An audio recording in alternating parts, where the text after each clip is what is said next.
there will be no real non-controlled currency in the world.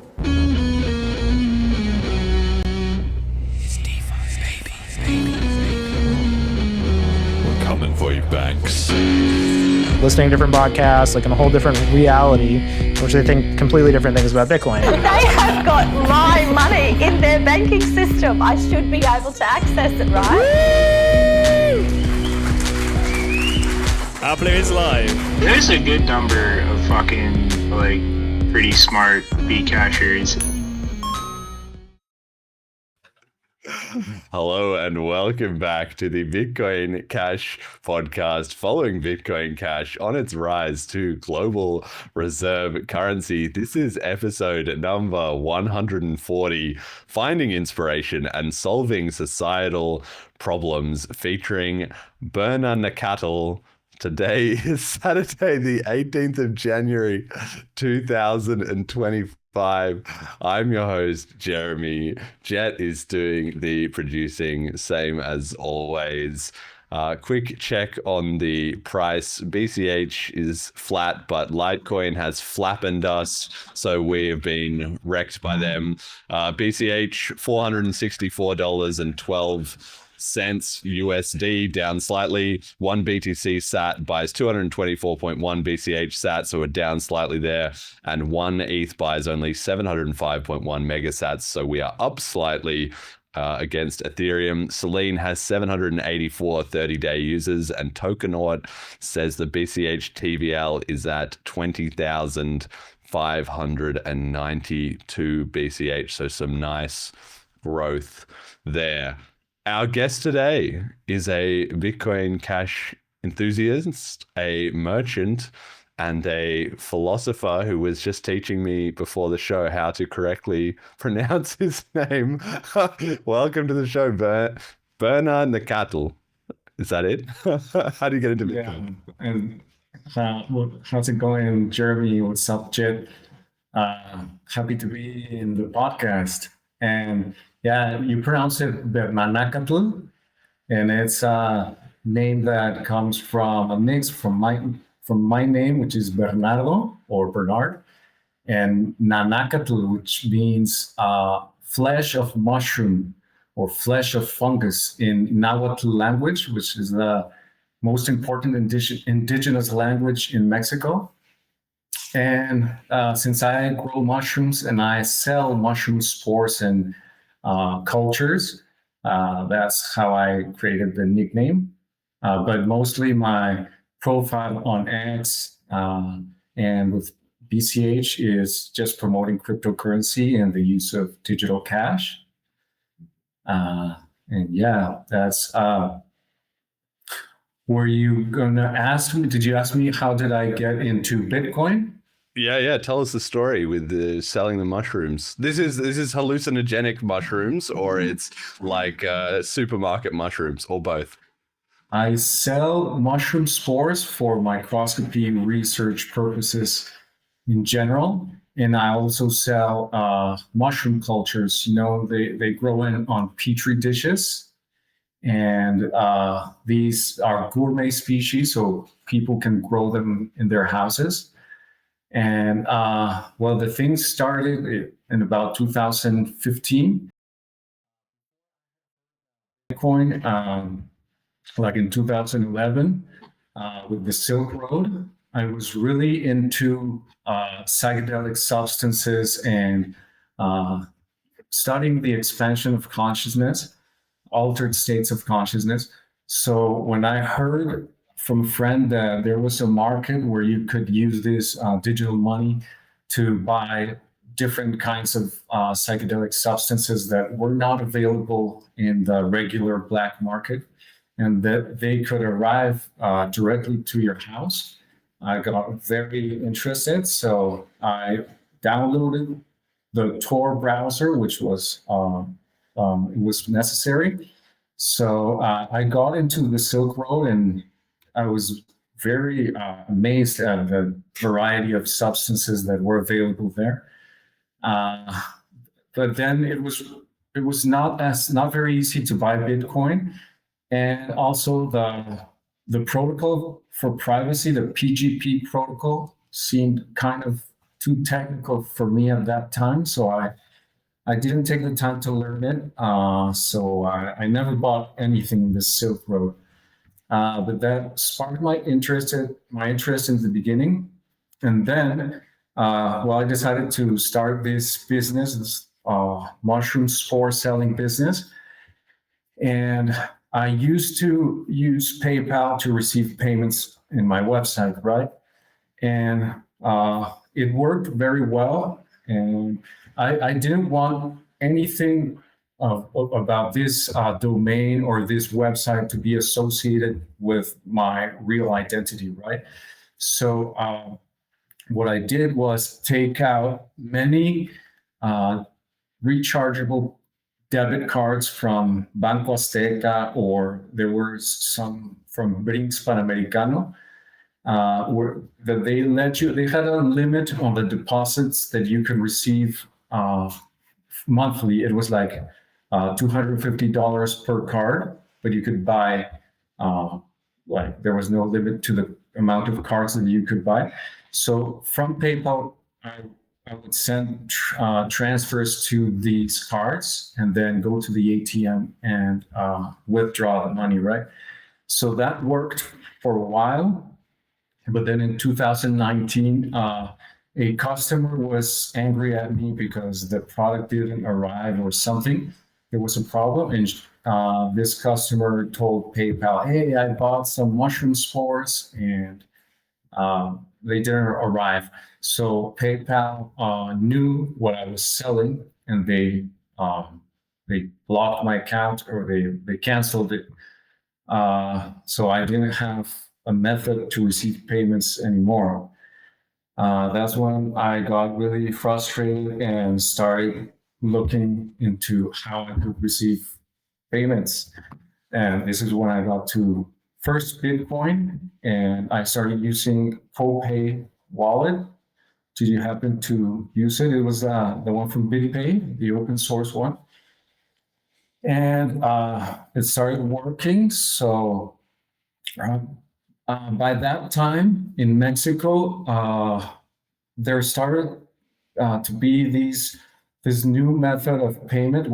It didn't start as a method of payment, but it was an anonymous method that you could use to send electronic cash payments, which is the cardless withdrawal.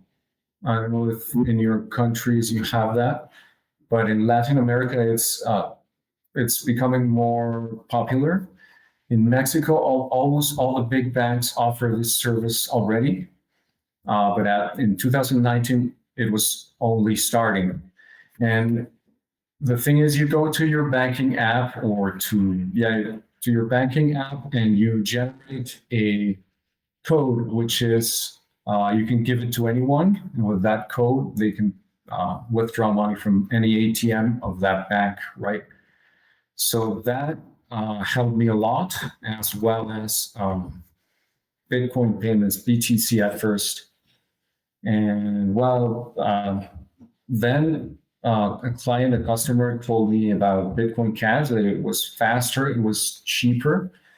So I started researching it a bit, and I started accepting both BCH and BTC. And then when I tried, for example, I didn't know about privacy at that time, about how the different UTXOs could be associated with each other when you consolidated all of the payments you had received in a single transaction. So I used to do that and send them to an exchange. So I was really, really doing a very dumb thing at the moment.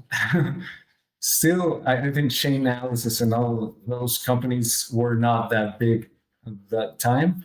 But that's how I learned about BTC fees, because I consolidated like 30 inputs.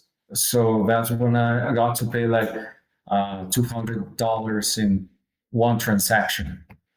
And that's how I discovered BCH and started investigating more.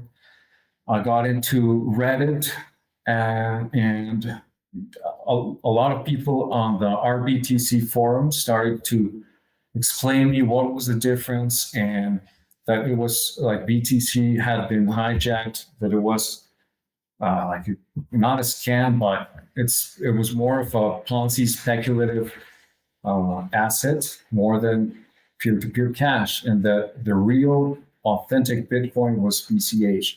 And at first I was very skeptical, but I'm very grateful for people like Shadow Harbinger, who took the time to explain me in large paragraphs, like what was the history of what events had happened that gave the real Bitcoin a green logo, which that is like doesn't make sense to a person that doesn't get a deep dive into it, right?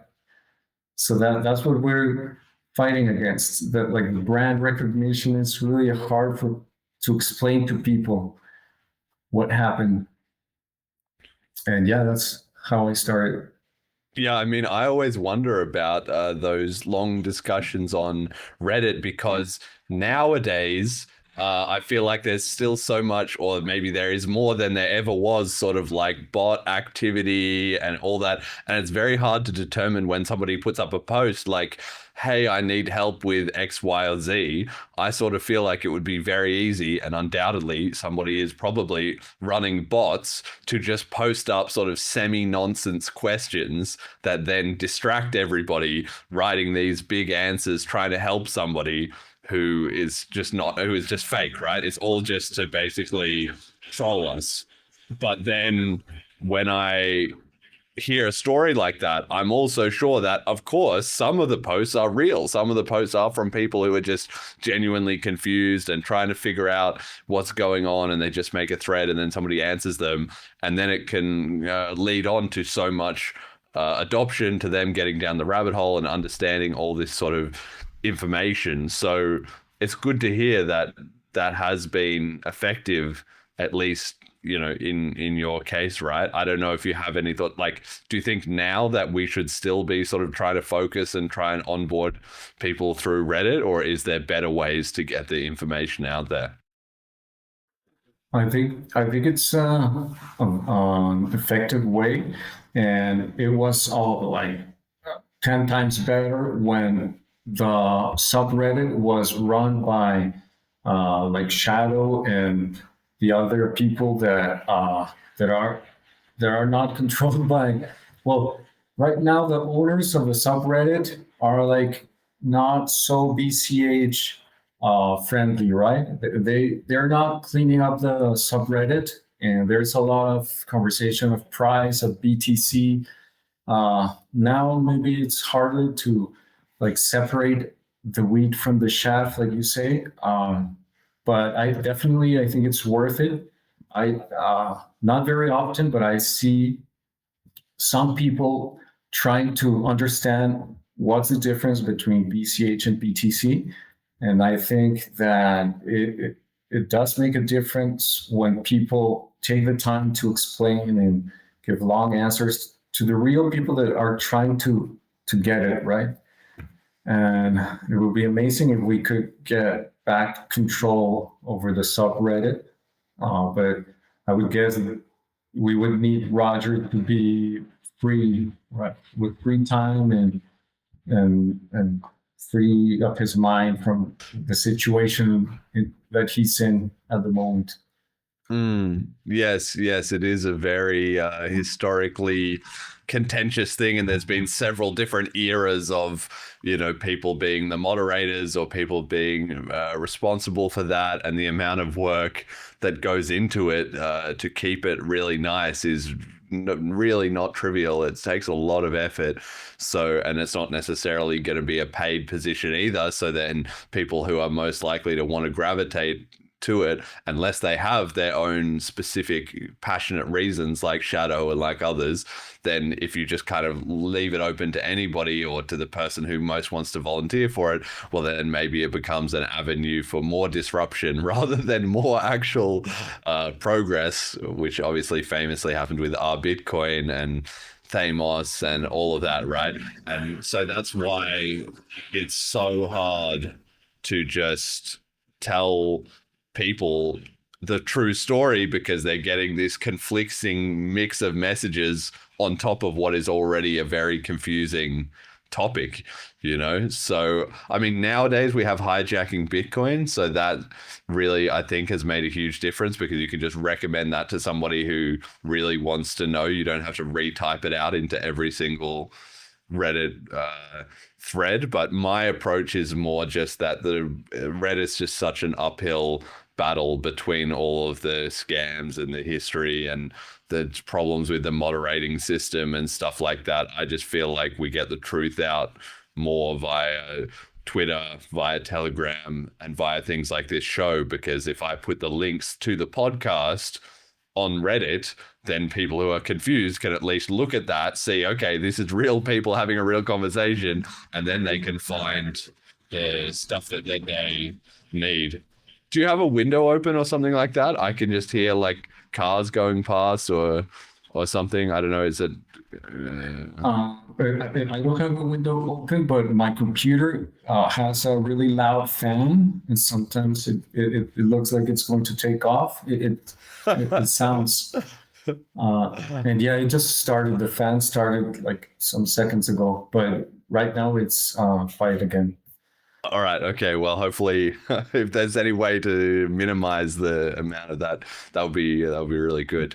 Because otherwise it cuts in while we're talking. All right. Anyway, so the first thing on the agenda for today is the BLISS 2025 ticket sale. You can go to tapswap.cash and get your Velma NFT for 0.45 BCH. That's an early bird special that we have for the next few days, and then it will be 0.5 BCH per Velma after that.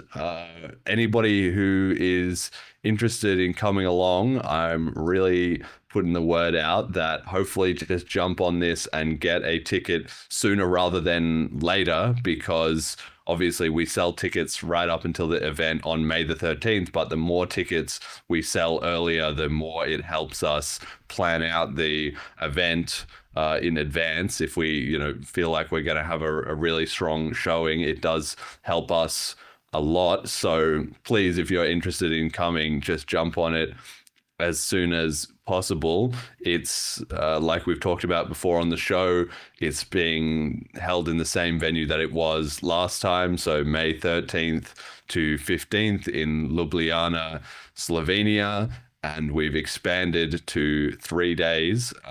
So it's really going to be an action-packed thing. I was wiped out at the end of our 2 days last year, so I think with 3 days, it's absolutely going to be wild. You were at BLISS. How do you find it? Yeah, we liked it a lot. I was with my wife, and you had already told. Well, I already knew that it was going to be quite technical. That there were going to be a lot of technical talks, and but I was really attracted that I could also go to travel around. So we went to Venice, and we traveled a bit around. So that was really cool. I got to pay in 2 places, in 2 cafes with Bitcoin Cash, and that was an amazing experience. I got to pay the hotel room with BCH, and that was great. I didn't pay my flight in Travala because I was looking for the cheapest price. But it was really cool. The venue was amazing, and the food was amazing. And yeah, getting to know you guys from like more close and see your faces, it was really, really nice. I loved it. Are you coming again this year?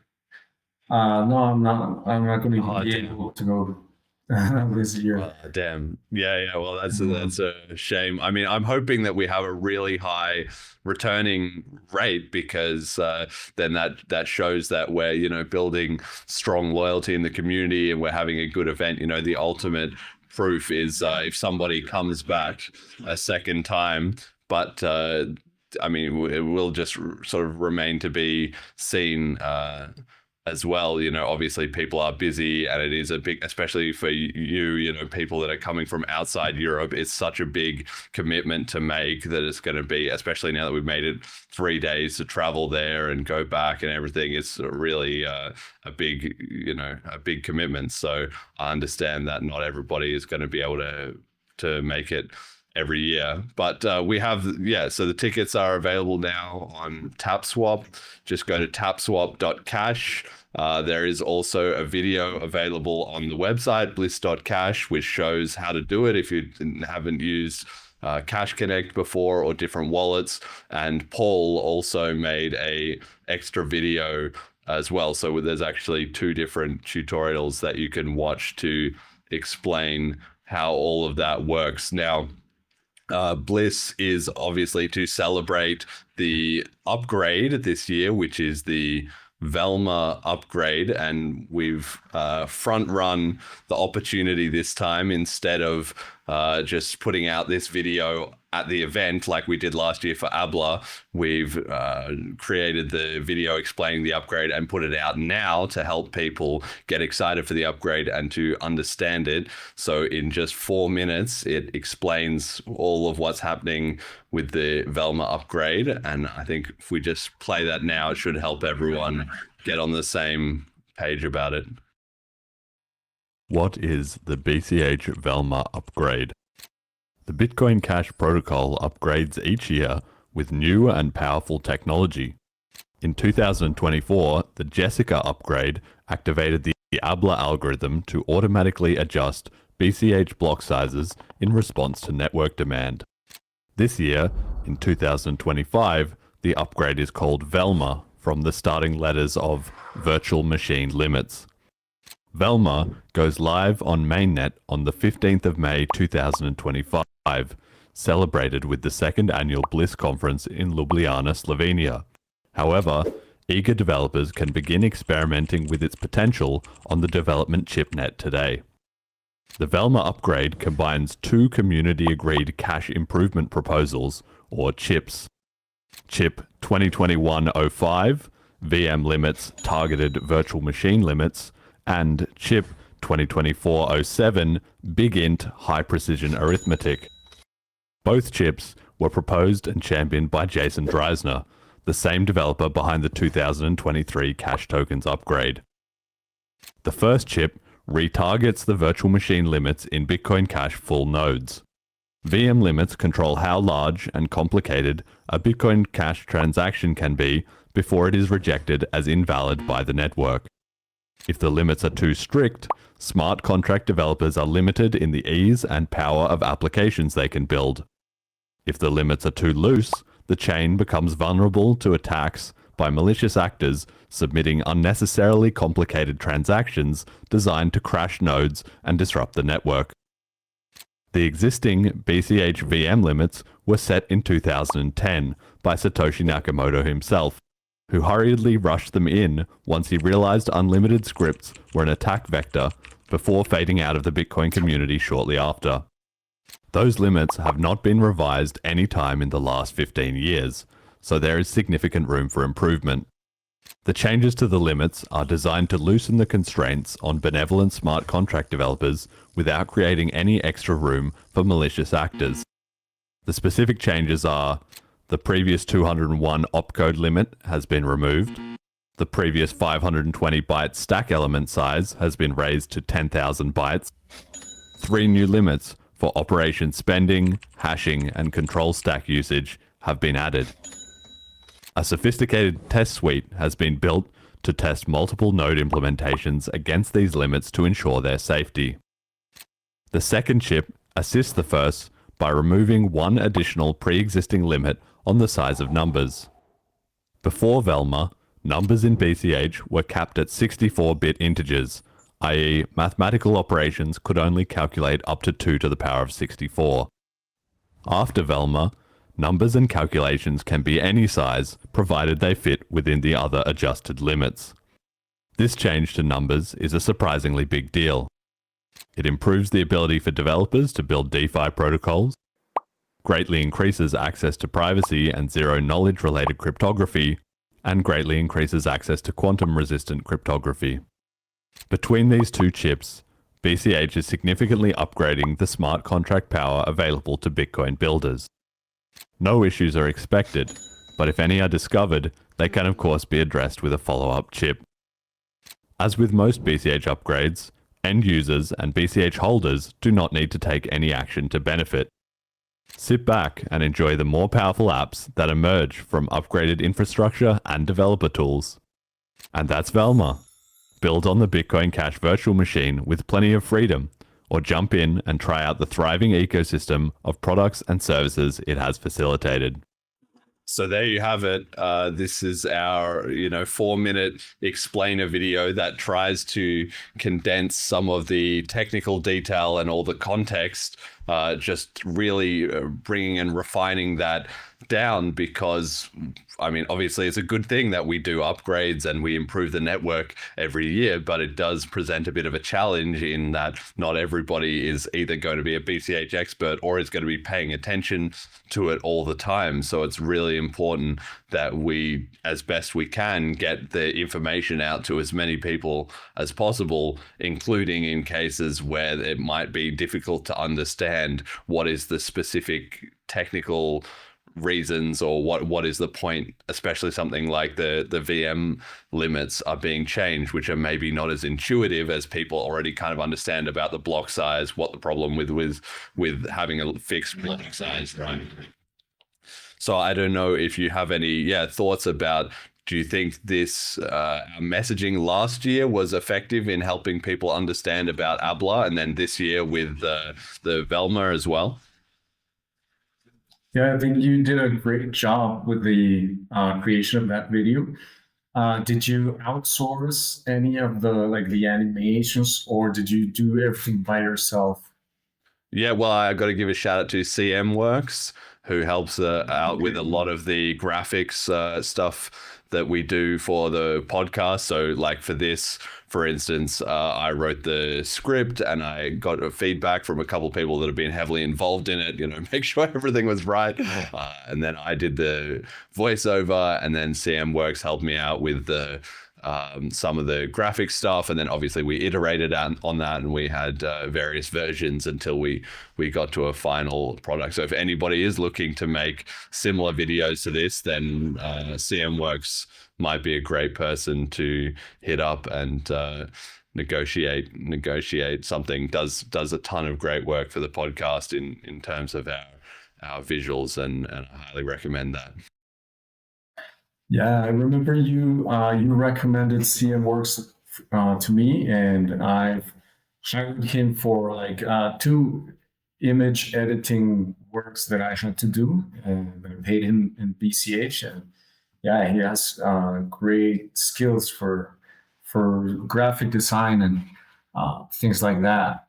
And yeah, I think you did a very great job with this video, because many people don't know that Bitcoin was originally designed with scripts and with smart contracts by Satoshi.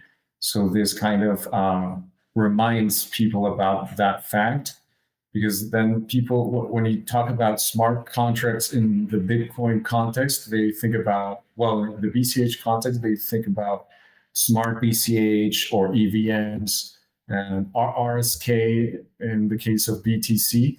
But this is to make them aware that there's very efficient and parallelizable scripting system in BCH and in Bitcoin in general, and that it's being developed in Bitcoin Cash. And I really liked the slide where you mentioned the possibility of adding quantum resistance on zero knowledge cryptography at the contract level. is that can attract many more developers to start working and developing dApps on BCH. So Yeah, I really don't know if you great. had any thoughts about, like, when you said you were coming to BLISS and you thought, oh, okay, maybe it would be technical or hard to follow.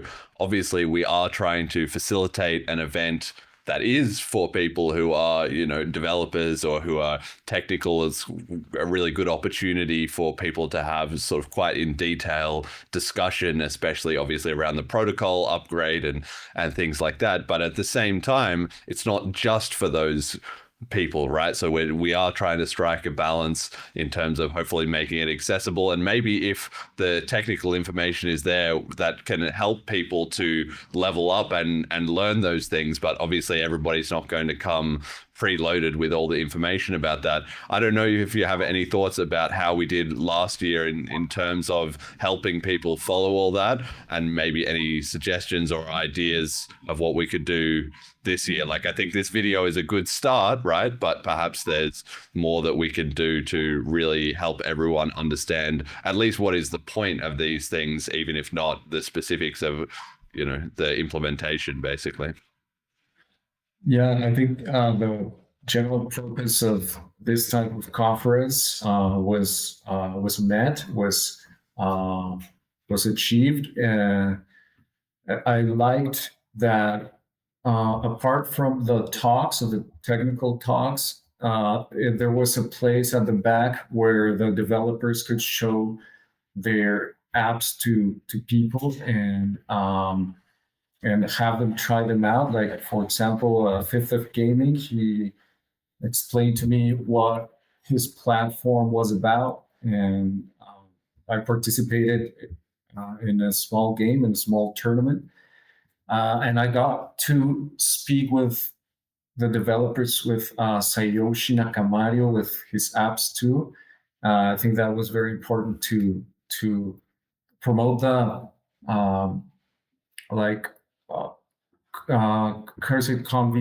convivencia, for everyone to get to know each other and to become more compact and like a better community. Maybe something that could be better in the future could be to add maybe one or two merchants. I'm not sure if the Sheraton would allow that to happen, like someone selling stuff there, but maybe some merchants that could accept BCH directly and not have to use the bitcoin.com wallet necessarily. That would be cool. I got to go to the Monerotopia event last year in Mexico City, and they selected a place where there are regularly, like every 2 months, these like tianguis, like organic markets where merchants sell things such as clothes and like eating products, like different types of products, like small merchants. And they onboarded everyone, but we had to help them use their wallets. They were not good users of them at the moment. But something like that may help, like to be able to experience paying in BCH directly, apart from the projects, apart from the developer projects that are showcased there.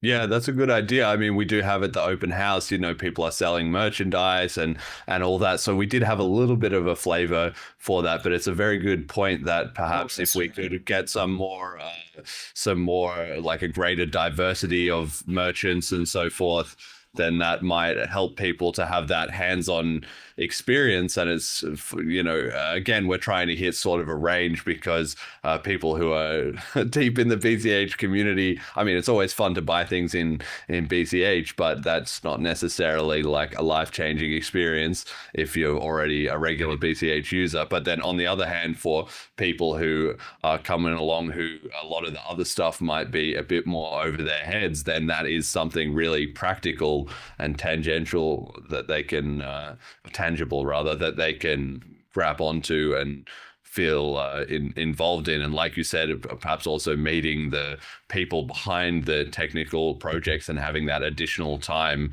helps get to the bottom of what's kind of going on, rather than on the talks where you just hear about it for 20 minutes. It has to be pretty quick and to the point. But then afterwards, if you have the time to talk to the developers directly, which we try and facilitate, that can also help significantly, I think, in understanding, how to use these products and what the point is actually. So that's some really interesting ideas. What about the upgrade itself? One of the things I found really interesting was that last year when we did the Jessica upgrade, maybe because it was about block size, so many people were interested and kind of open-minded to that because they knew, at least in some part, the history about BTC and BCH and everything.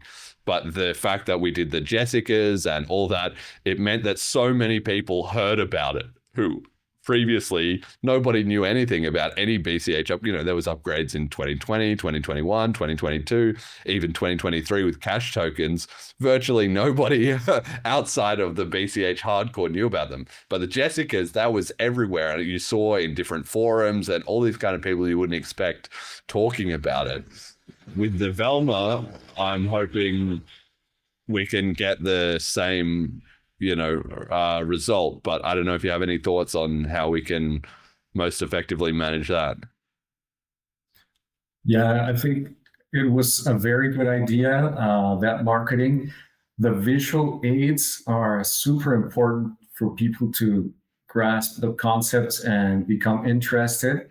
And in general, in advertising, the feminine figure, I think it's great.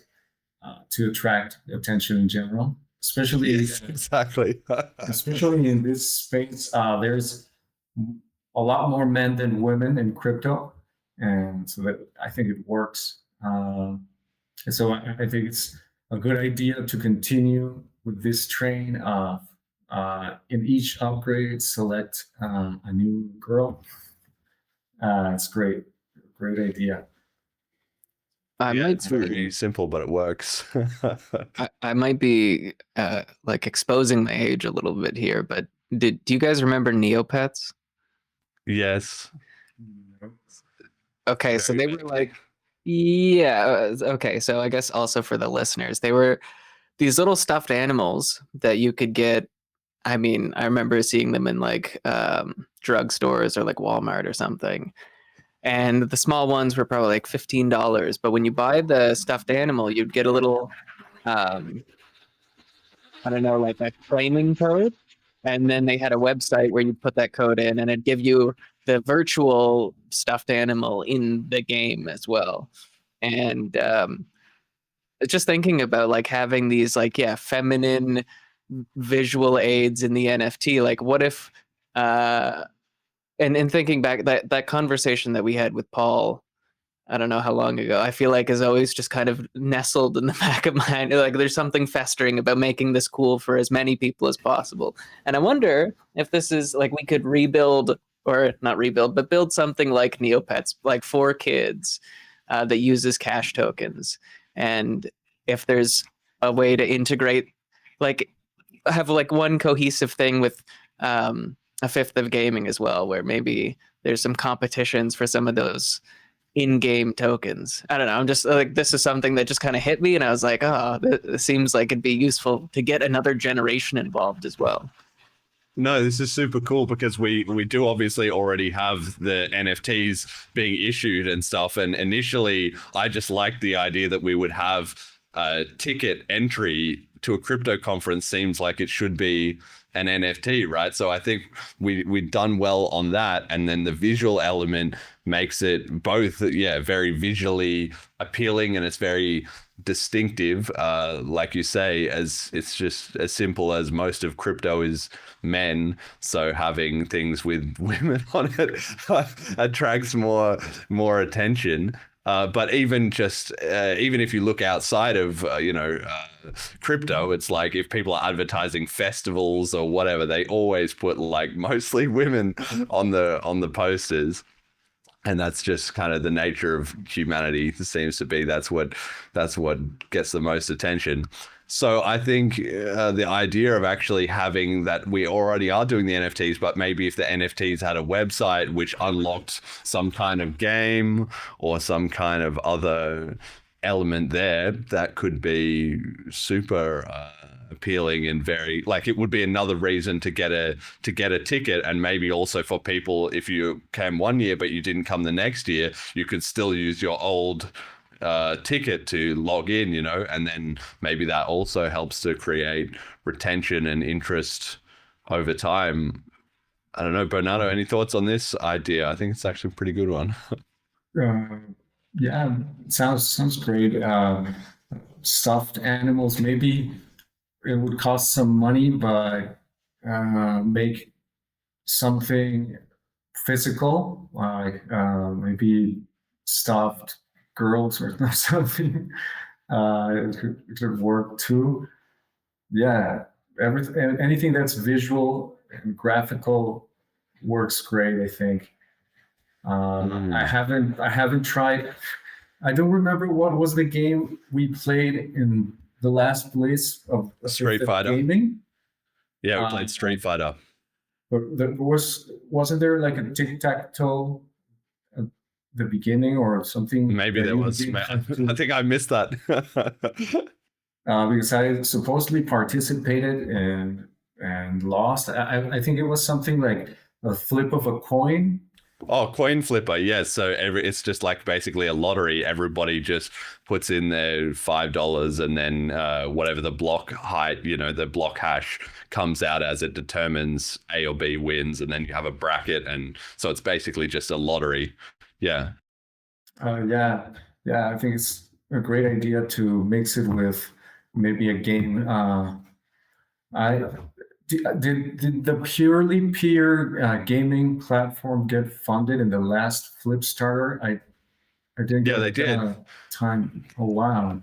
Yeah, they did. They got a pretty decent amount of BCH, 180-ish BCH, if I remember from the top of my head. So they'll also probably be rolling out, like, again, they're still doing stuff in beta and stuff. The last I checked, they haven't got a version that they're like, okay, this is it, we're going out, full public release just yet. But you're right, they could also be another great way to engage people, and maybe we can somehow include the Velmas in that. Like, I really like that on BCH Guru you can use your Jessicas, and now I assume your Velmas, I haven't actually checked, but I think your Velmas should also work on BCH Guru, and it would be pretty cool if we could continue integrating that into more game systems. That's a cool idea. It would be great to be able to the guys from Purely Pure to put the how is it, not the Pokemons, but the BCH prizes in Ljubljana, hide them everywhere, and the assistants are going to be able to look for them, have some fun, and then spend it. That would be amazing. Yeah, that's it. We can, maybe that's another, like, we can do a little treasure hunt around BLISS or something like that. Might be another interactive kind of event, because that's the kind of thing as well that we can just run. As long as we set it up beforehand, then it can just run all during the event. It's not like we need to be specifically creating time for it or anything, in the schedule. So that could be, really convenient in that way. Okay. Yeah. Some cash stamps too. Yeah. That'd be easier because there doesn't need to be a merchant accepting the cash drops. in Yes. Ljubljana, but I mean, also- there is, but yeah, you're right. So that's also another thing. I'm just imagining, like, at the hotel, all people like looking under, the stuff that's on the reception desk, and like looking behind some like curtains or things that they shouldn't probably be messing around with, and people be like, "What's going on here?" And it's like, "Oh, we hit a bunch of BCH in your hotel, and now everybody's obsessed with looking at every little corner." I think we'd have to be careful how we did that, because otherwise we might annoy the hotel staff who were like, what is this? This is not Easter egg hunt happening in our venue. But it's a cool idea, and yeah, there's probably some variation of a physically themed game that we can run, especially since the cash stamps and the tech is already developed, so it should be fairly easy. Yeah, another way to make the event more unique, I guess. Yeah, like a scavenger hunt. Yeah. Do you have any thoughts on the actual VM limits upgrade? Again, I know you maybe not a developer or anything necessarily, but what you can certainly comment on the way that the community came to consensus again this year. We had a little bit of back and forth about the big ints, but it all got decided in the end, and it's all going ahead kind of as planned there. What do you make of that? The chip process kind of working out nicely, right? Yeah, I was aware of the VM limits upgrade since I listened to General Protocols, I think, Twitter space, where it was Jonathan Silverblood and Emergent Reasons talking about the limits and how it could benefit the BCH ecosystem. And first I didn't understand anything, but I continued listening to them. I remember Imaginary Username was not very okay with the fact that it was arriving a bit late in the schedule. But then I heard your interviews with Jason Dreisner, and he seemed very, very confident that it was the time to lock it in, and that he was going to be putting all of his effort to convince all the stakeholders, which he did. And but I also thought it was very important that other developers made it clear that it was just like a one-time thing, and that it shouldn't become like every year that it comes up late, that it should that we should be early into proposing and then convincing everyone. So when the lockup date comes, everyone is already in consensus. But I'm very happy that it was finally locked in, and because right now it's the bull run is just starting, in my opinion, because the interest rates have not really accomplished bringing down inflation as the the Fed and the banksters were expecting. So I think this bull run is going to take some years to develop, and I think it was a great time to activate this upgrade. Yeah, amazing. Speaking of Jason Dreisner, you're right. He's already cracking on with the next thing. I don't have a slide about it, but he has been already making a ton of noise on Twitter. He clearly wants to get this out into the community about his ideas for 2026. We've mentioned before on the show op eval, pay to script, and the idea of loops. He has here some information basically saying that if those things get activated, then BCH will be in somewhat of a unique position, because a lot of other networks either can't do the zero knowledge type of cryptography at all, because they're not powerful enough, or if they can, they have to kind of bet on one way of doing it, you know, whereas with BCH, we can offer something that's both powerful and flexible enough that people will be able to experiment with all the different contracts without risking, obviously, the entire network. It's not like we need to do a zero knowledge upgrade into the base layer. We can just let individual people test it out with their own contracts and then over time discover kind of what is the best solution. So I guess maybe also as a result of that big int stuff kind of coming a little bit late in the process, I think this time around he's already really going to be pushing hard to make sure the information is getting out early and people are having plenty of time to assess these different upgrades. So I mean, it is only January of 2025 and we're already basically talking about these upgrades for 2026. I don't know if you had any thoughts about any of that either in terms of the pay to script or upgrading stuff for zero knowledge with op eval, if you have any take on that. Until today, I saw Jason's post on X, and I didn't know there was like a difference. Well, I don't know what's the difference between pay to script hash versus pay to script, but I think I did hear him say before that he would like to add loops, and that upgrade would make BCH basically Turing complete, and that meaning that it will be capable of like any type of computation. So it sounds amazing that this is going to be in BCH available. And like you say, that's really good that, for example, in other blockchains like Monero, the privacy has to be in the base layer because that's their main selling point, that you don't have to you don't have to do anything. You just have to use it and you're already protected, right?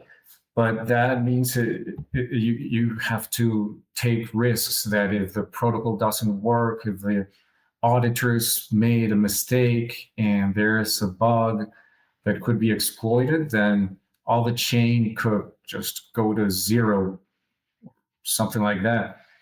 And in BCH, what I understand from what you say is that if this type of cryptography doesn't work, since it is living inside a contract, you just stop using that contract and it is stored in the blockchain, but nobody uses it, so it doesn't affect the blockchain, right? Yeah, that's generally the idea, as far as I understand it, is so if you make a contract, firstly, you can just make several different ones, so you can try out, you know, different versions, but also, like you say, if people are putting their money into that because they want to use those features, if there was, I don't know if there was some kind of like cash token that operated within or related to withdrawing or depositing from a contract, or somehow you could transfer within the contract, right? Either way, the point is, if you're not interested in those features and you don't put your money in, you can never end up having a problem related to it, you know, so that if there is anybody who wants to experiment with that, well, they can put in a small amount of money and experiment with it and then maybe build up confidence over time as it's shown to be working, then maybe more money can go into it, but it's never affecting everyone, right? It's only just the people who are in the, you know, who are choosing to have exposure to any given privacy or zero knowledge type of tech or anything experimental. And so I think Jason's strategy is basically to get BCH to a place where the protocol level doesn't need to be changed, but a lot of people can do tons of experimentation with the contracts. And he even says in some of his posts that he's hoping that we can attract, you know, university teams and researchers and stuff like that, which we would definitely need to be on the absolute cutting edge in order to get that kind of interest. But if we have something sufficiently flexible and powerful enough, which it seems like he's gunning for, 2026 or maybe 2027, then to me that sounds amazing, right? Why wouldn't we want that? Yeah, that setup sounds amazing because we could have something like the Tornado Cash protocol, which, if I'm not mistaken, uses zero knowledge cryptography. And there's a contract where you deposit your tokens and you can take them out in a completely different, newly created address or account. And there's no way to actually know where it came from.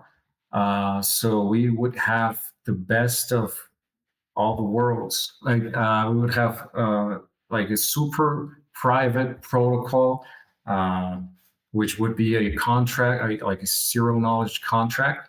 But we also have the UTXO model, which, if used correctly, it has a lot better privacy than EVMs. So that's amazing. The future is really bright in that sense.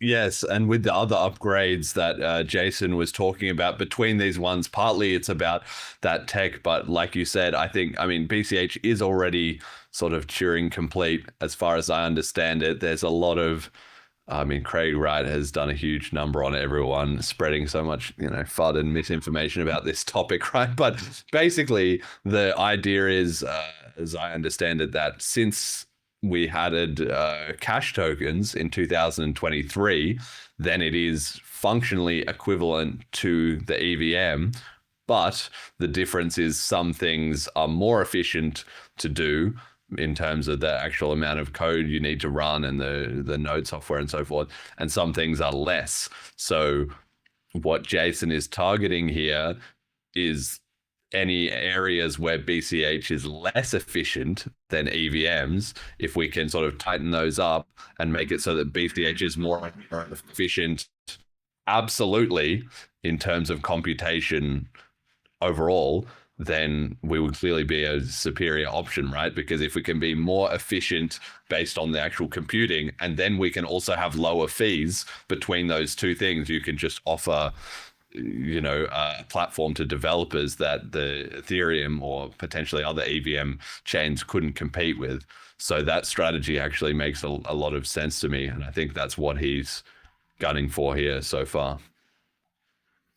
Yeah, exactly. And I forgot to say, we also have cash fusion and some other privacy techniques like the RPA, reusable payment addresses. Besides, to our advantage compared to completely obfuscated chains, we have more support from exchanges and on and off ramps. So we have like a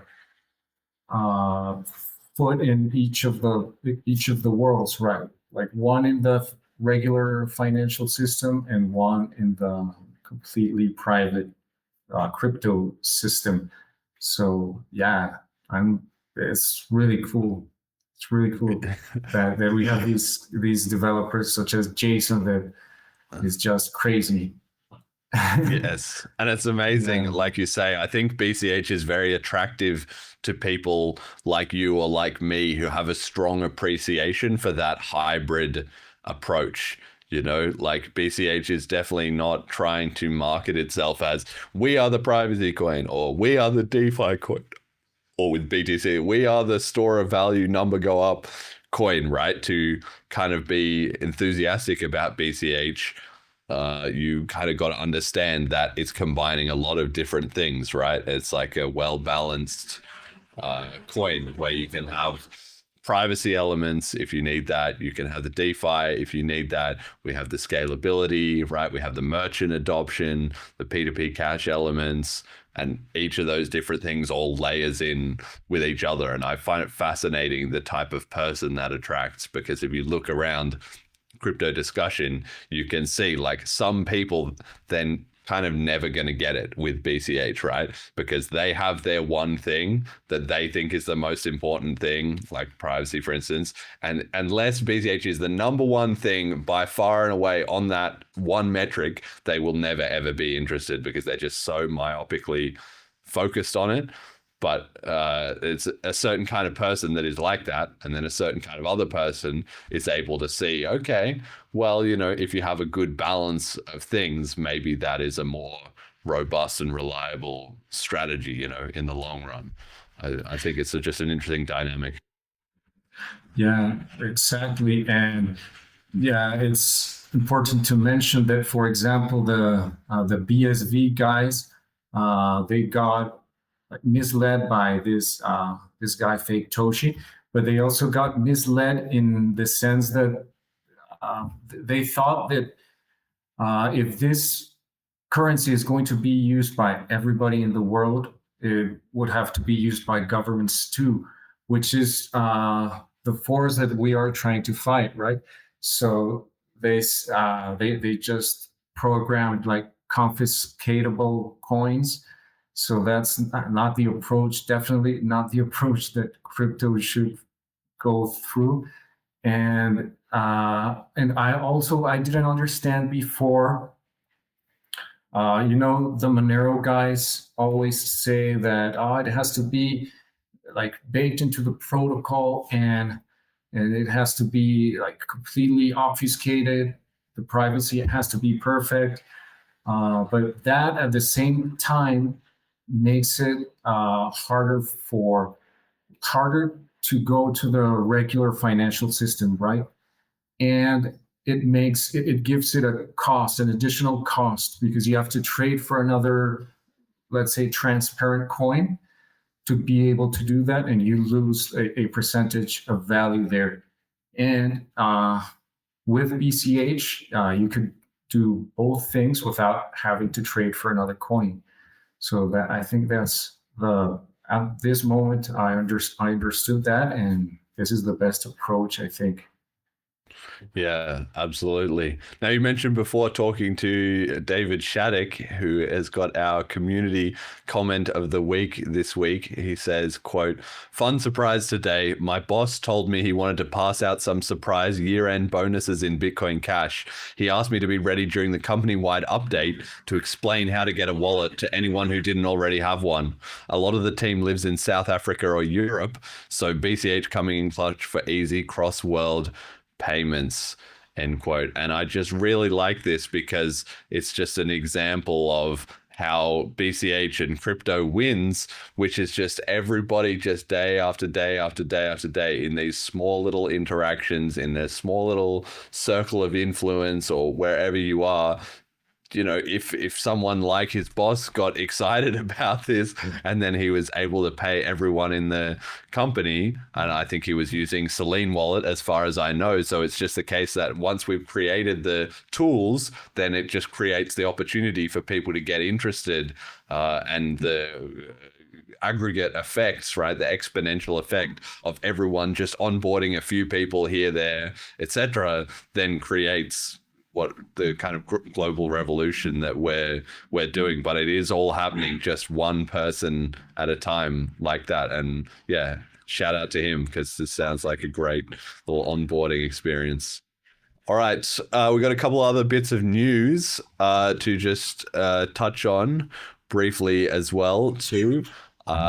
So firstly, Donald Trump has just preceded his inauguration by launching a Trump meme coin on Solana, which went over a 10 billion market cap. I think it's now come down, but he's essentially done a great job of pumping that up. All kinds of people FOMOing in who will then lose money. So this is really just like a little bit beyond the pale, really, that we have the president of the United States now running their meme coin scam pump and dumps.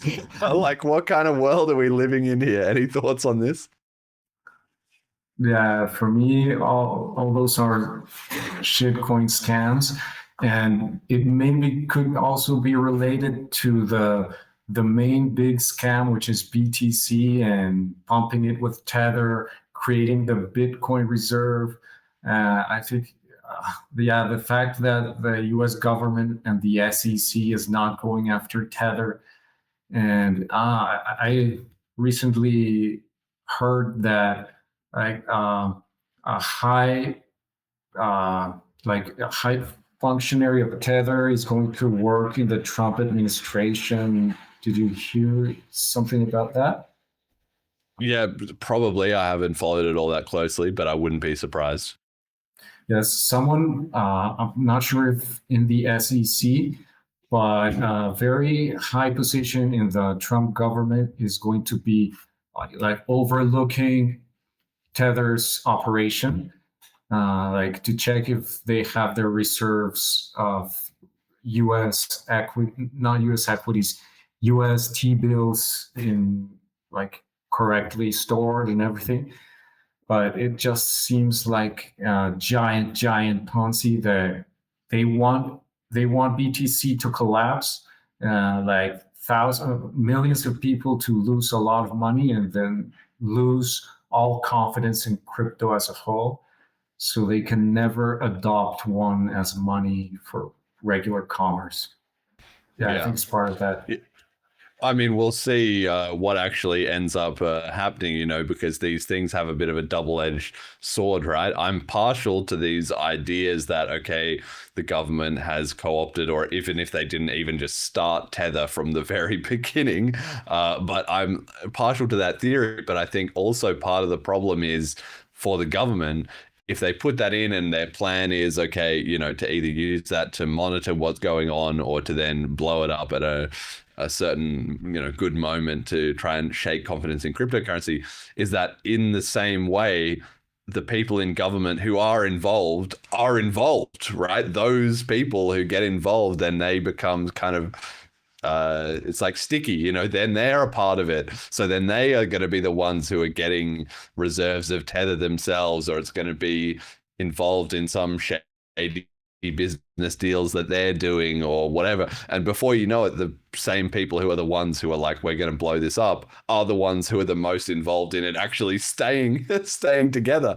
And they're really just going to shoot themselves in the foot, right? So I just, any kind of shady operations like that, just the way humans are, is maybe it starts out as this idea of, okay, we're going to, create this Potemkin cryptocurrency that we can rug everyone later.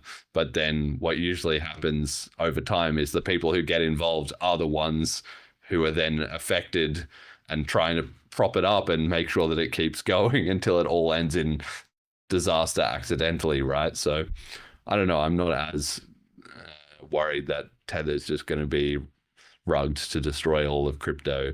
It seems like it would be a hard thing to coordinate.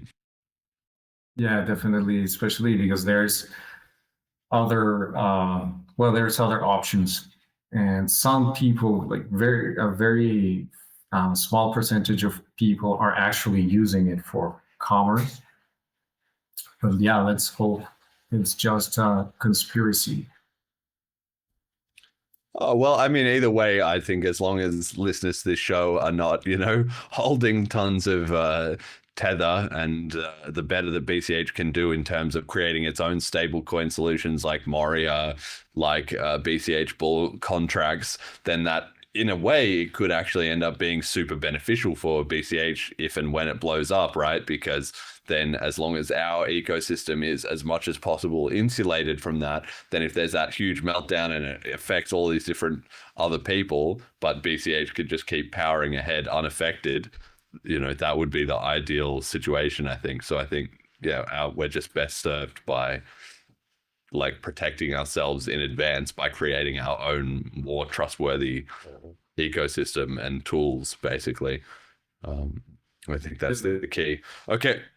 Yeah. Also, we've had some more information coming out that the Justice Department prosecutors in the US have potentially lied about what Roger Vere's communications in order to try and get the judges on side to prosecute him, and to obviously get the assistance of Spain in keeping him under sort of restrictions at the moment while they go through this whole legal extradition process and so forth. So there's no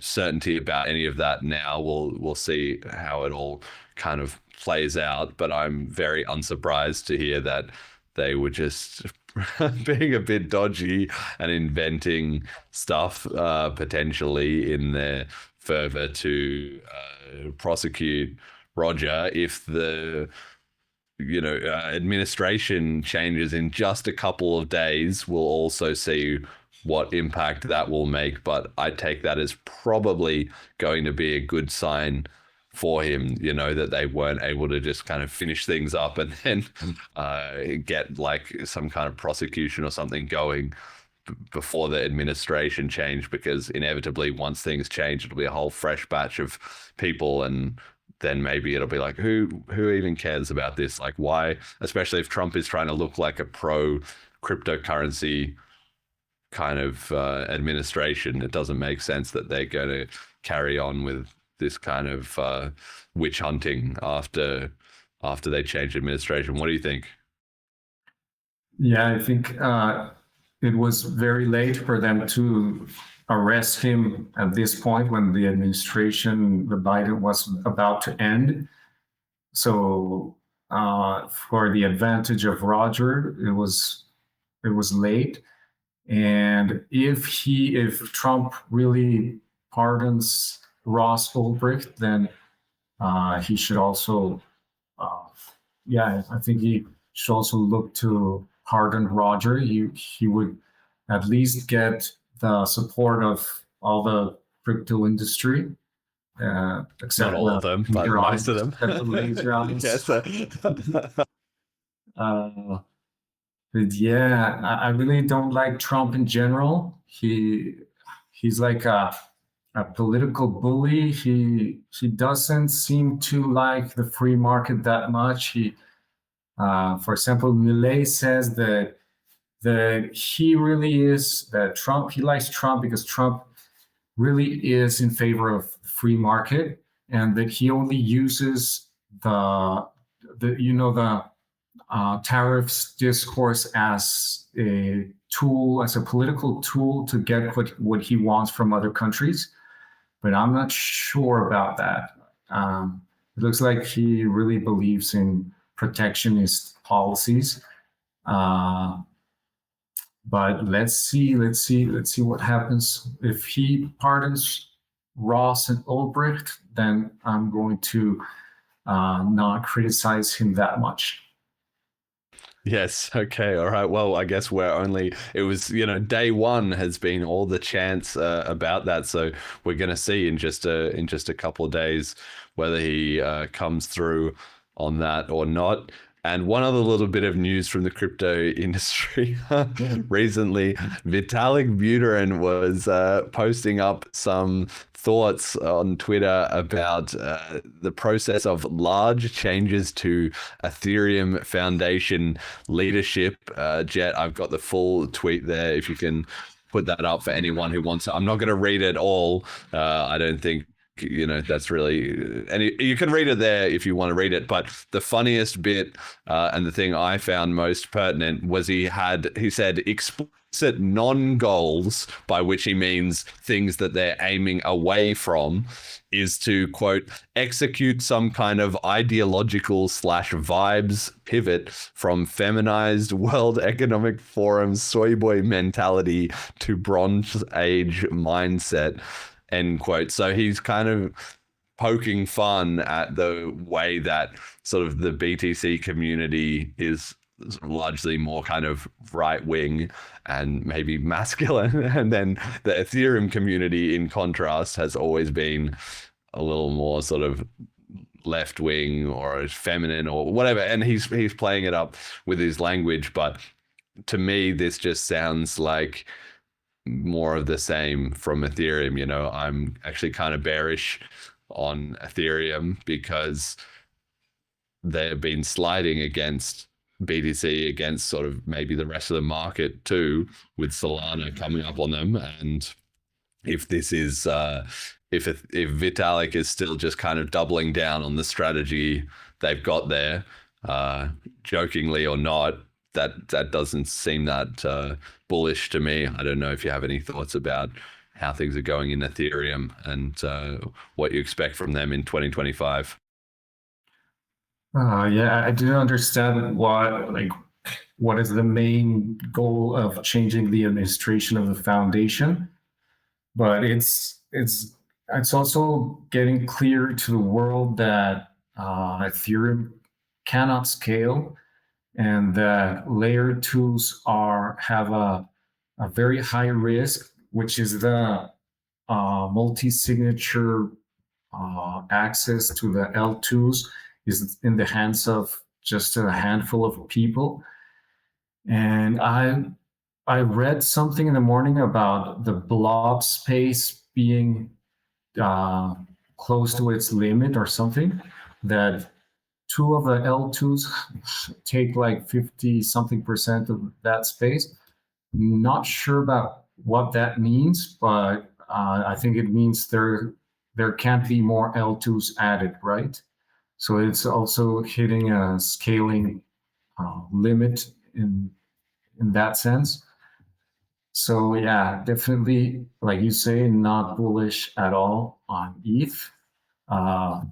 I've thought about using Polygon for transferring USDC, but yeah, I hate transacting in ETH. So in general, I'm really bearish. Yeah. I mean, we'll see. Like this again, maybe they can figure it all out with this blob space strategy and this kind of constellation of L2s and like the thing. It's to me, it just reminds me, it's like a soup that's getting more and more complicated, you know? Okay, we got to put in this, and then we got to put in some spices to balance that, but then we got to put in some herbs to balance that, and they're just constantly just adding more and more things into the pot as it gets more and more exponentially complicated, both socially, economically, technically, every aspect of it. Clearly Vitalik, is still kind of largely calling the shots, or very, very heavily influential there. So I just can't see them being a strong competitor to BTC, or even like when did the flippening? They've stopped really talking about that, that as they were rising against BTC, they started saying, oh, we're going to flip BTC. And that would have changed the whole crypto industry if that had happened. But it kind of hasn't. And it seems like to me that they're maybe further away than ever with these kind of changes, right? Yeah, I think the last bull run, ETH had a lot of energy, and it really was pumping a lot. And the narrative was that it was going to eventually flip BTC. But then the bull run came to a halt due to the Luna crash. And I think that took all the momentum Ethereum had for that particular event to happen. And now it's just stalled, and everything is about L2s. Everything is about, many, for example, Arbitrum, they initially said they were not going to have their own token because they didn't want to extract value from Ethereum. And it ended up being a lie, and they did their airdrop, and they printed their own tokens. So everyone is trying to suck the energy from ETH. Yeah, not looking cool at all. Yes. So on this topic, this is what I've been reflecting on this week. Is you have someone like Vitalik who is up, embattled with obviously a lot of different criticism, and people are.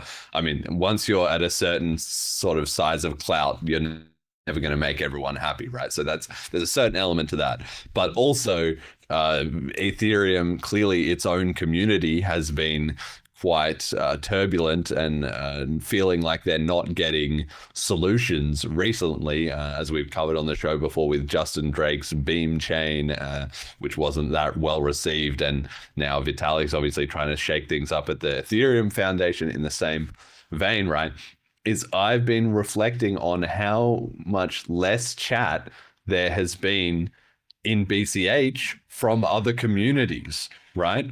And my contention is that, like, if you rewind a year, probably more like 2 years, 3 years, 1 to 3 years ago, we had so many people coming to talk to the BCH and say, okay, you guys suck, you're shitcoiners. And then they had all these reasons that they didn't like BCH, right? So I've created a list of them on the slide. This was just as I was thinking about it. So for instance, these are all problems that I heard a lot about people criticize BCH for that have already been fixed at this point, basically. Okay, one thing was like splits. Oh, BCH is just splitting with BSV, it's splitting with XEC, it's going to just keep splitting and it's going to stay irrelevant because the community can't get on the same page. Now, I've said on this show since it started, nope, that's not going to happen. There's not going to be any more splits, and there hasn't been. And in fact, there's been a lot of really powerful upgrades with no splits. So that's all going great. And anybody who wanted to speculate or, FUD basically that there was going to be more splits, totally wrong, right? Then people said, oh, well, it's basically just the same as Litecoin, or it's basically just the same as BTC. It's really not that different. There's no reason to need BCH, right? Low fees. Okay, a lot of chains have low fees, but now we've got cash tokens, we've got the VM limits changes coming. BCH is building up its own unique UTXO DeFi environment, right? So that's basically all fixed. People said, oh, the brand is tarnished, right? Like, oh, people don't really trust BCH. It sounds like a scam, knockoff, et cetera, et cetera, et cetera. It's going to go away or whatever. But as time goes on, and now with hijacking Bitcoin and all that, slowly education is getting out there. Like, wait a second, these guys aren't scammers. In fact, they've persisted through a monumental amount of shit that they've been handed. But all they're doing is just trying to protect the original P2P Bitcoin white paper idea, which has become more and more obvious as BTC has become more and more captured and lost. People can see it's not an economy like it used to be, right? Then people said layer one scaling isn't going to work. They pointed to BSV and said that was ridiculous. Those guys just took all the limits off and everything broke, or there's going to be another issue about the block size, but now we have ABLA and that's fixed, right? There's doubts about the protocol dev, basically people saying, oh, these guys aren't competent, they're just shitcoiners or whatever.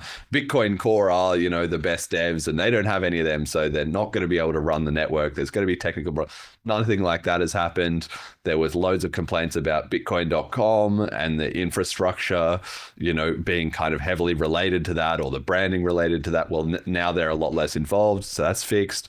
And all kinds of criticism about Roger Ver, Jihan Wu, Craig Wright, Amori, or whoever else that was involved in BCH. There was loads of FUD all about them, for different reasons, deserved or not.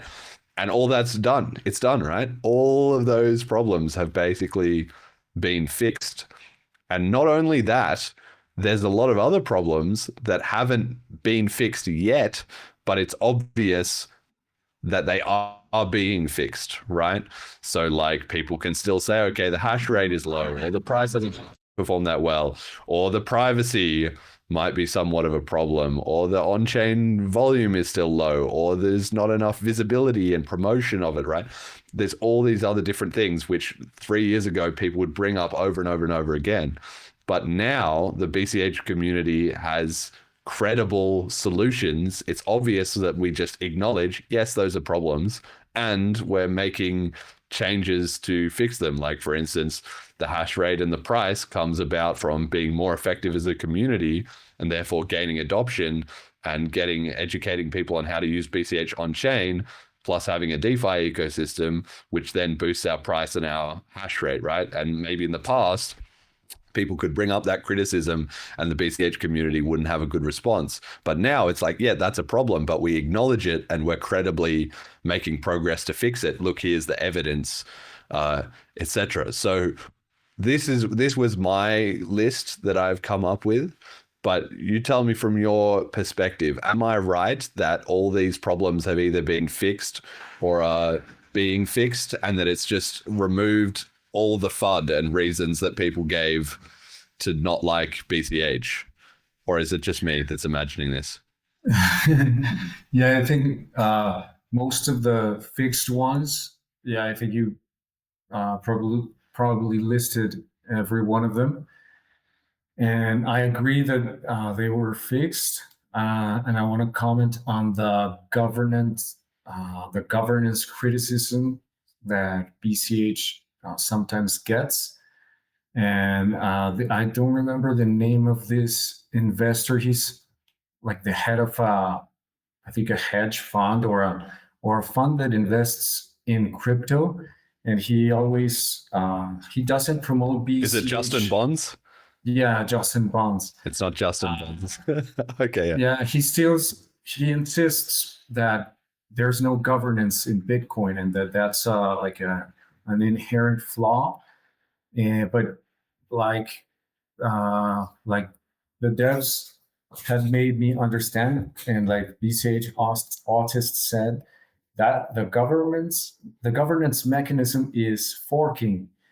And yeah, these guys tend to not understand that even though some chains such as Dash has, for example, master nodes and they can vote and make consensus, and other chains have on-chain governance where they can vote for changes in the protocol, the meat space can still be co-opted.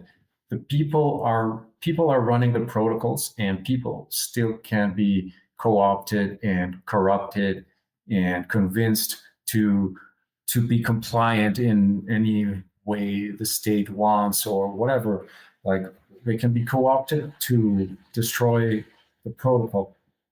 So actually, I think that, yeah, we should make it more evident that we do have governance, and the chip process has shown to be successful in the last 3 years. And the other elements of the list, yeah, I think they're definitely fixed. And the ones that we're trying to fix, I think we haven't fixed the price yet. That's definite. We are making progress, definitely. On-chain transaction volume, I haven't been very aware of it in the day-to-day, but is it true that we are doing like 14,000 a day? Yeah, but it's been like that for years and years and years, basically between about 10 and 15,000 is the kind of baseline activity for BCH. Yeah, so I don't think that's a lot yet, but we are definitely building the foundations for that to eventually happen, right? And with more transactions comes more utility, or the other way around. With more utility comes more transaction volume and more hash rate, higher price. I think we're on the right path and building the correct foundations for that to develop. So yeah, we're in the right track. Okay, so the reason that I bring up all these different things as well is because I want to make a point about the response that has happened, right? So we did all this stuff, we fixed all these problems, or we're credibly solving the rest, right? And not only did we do that, we even went above and beyond that. So on the next slide, I have some other points about extra stuff that we did, right? So we've done loads of education, right? Between hijacking Bitcoin, everybody talking on Twitter and Telegram, and debunking all of these hoaxes and scams, and, you know, all the Lightning Network disinformation, and all the scam about BTC, and then all the stuff about the EVM is not really scalable. Like, we're doing tons of work to get that into the conversation, right? Loads and loads of work by us on the podcast and the BCH community overall to actually bring a load more education into crypto, right? Then we also were rebuilding bridges. We did the sort of BSV merge spaces, and we talked to those guys. We've been proactive about reaching out to the BTC guys and having more chats with them, obviously, restoring some civility there. You know, we had Amori came on the show, which I, you know, really enjoyed that, and various other people, you know, throughout the crypto ecosystem. So it's not like we're just sticking to ourselves, you know, we're being inclusive and all that. And then we've got all the UTXO innovation that is happening. It's not like BCH has fixed all these problems and then that's it. No, we've all fixed all the problems. And then we're even still setting the bar higher in terms of our effective governance process, in terms of innovating on how we're doing the merchant adoption hotspots, in terms of the UTXO DeFi, right? We're basically pioneering that category ourselves. So we did all these problems, we fixed them all. And then we also did a ton of extra work. And what has the response been, right? So to the credit of a limited amount of people, and I've got examples here like Paco VM or Ryan X Charles, they've seen all that and they've acknowledged it. You know, they came on the show, they said, wait, you guys are actually doing some really good work, like good stuff, you know, hats off, right?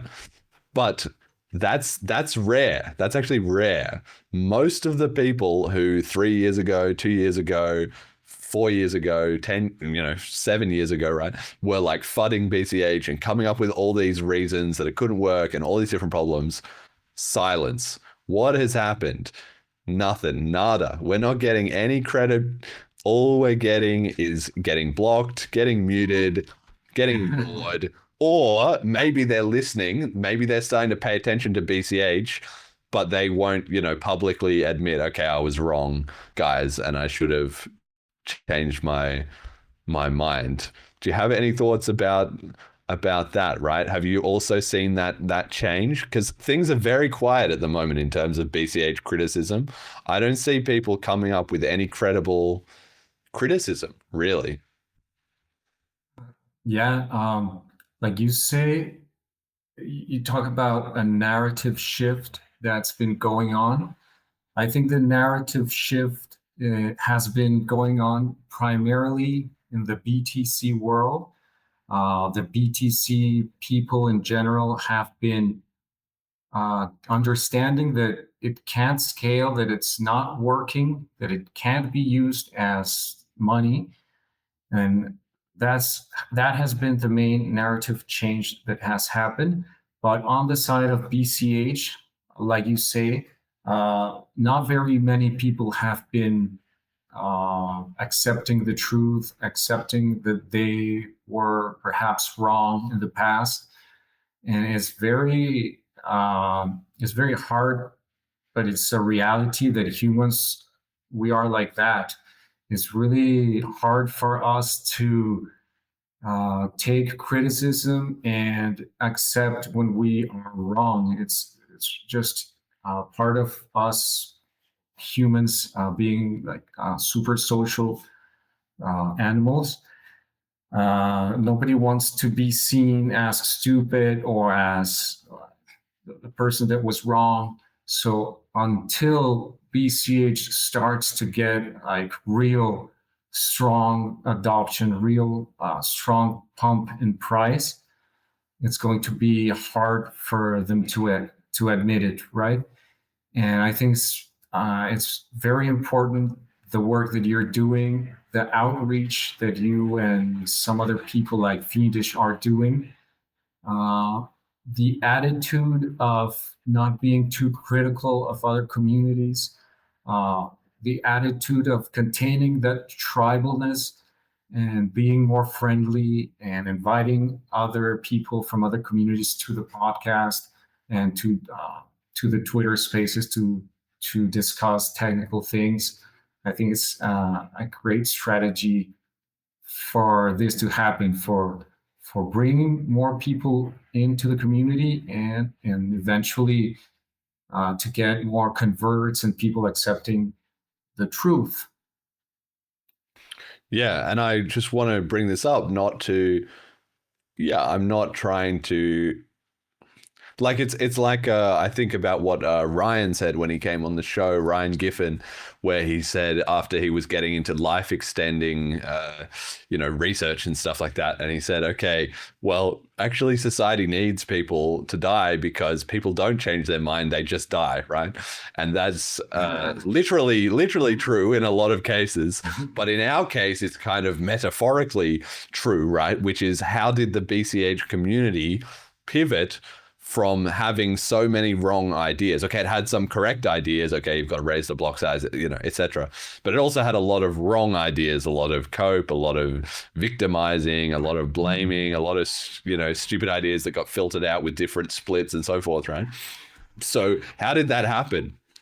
Well, it was basically by people in quote unquote dying, not literally, but metaphorically, in terms of they lost prominence in the community, they moved on to other things or whatever. And then fresh people were able to come in who were not hampered by all that baggage of the past and were able to say, okay, guys, here's a different direction. Here's some different ideas. Let's keep the stuff that is working or that makes sense. And let's, throw out the stuff that isn't, or bring in something different, right? So I don't expect actually that we're going to get a lot of credit, at least not in the short or medium term, maybe in the very, very long term. Like you said, it will get past a point where it's so obvious that it becomes ridiculous not to acknowledge it, rather than ridiculous to try, hold on to your existing beliefs, right?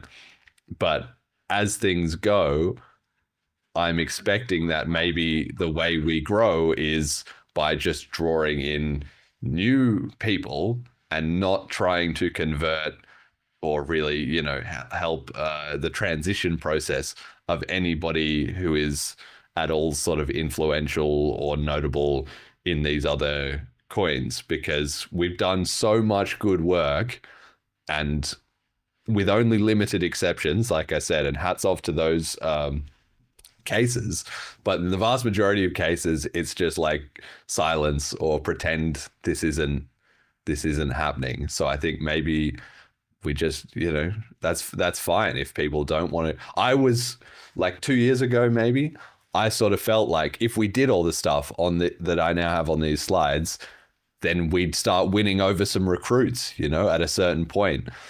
But for the most part, we still haven't seen that. And it's now January 2025.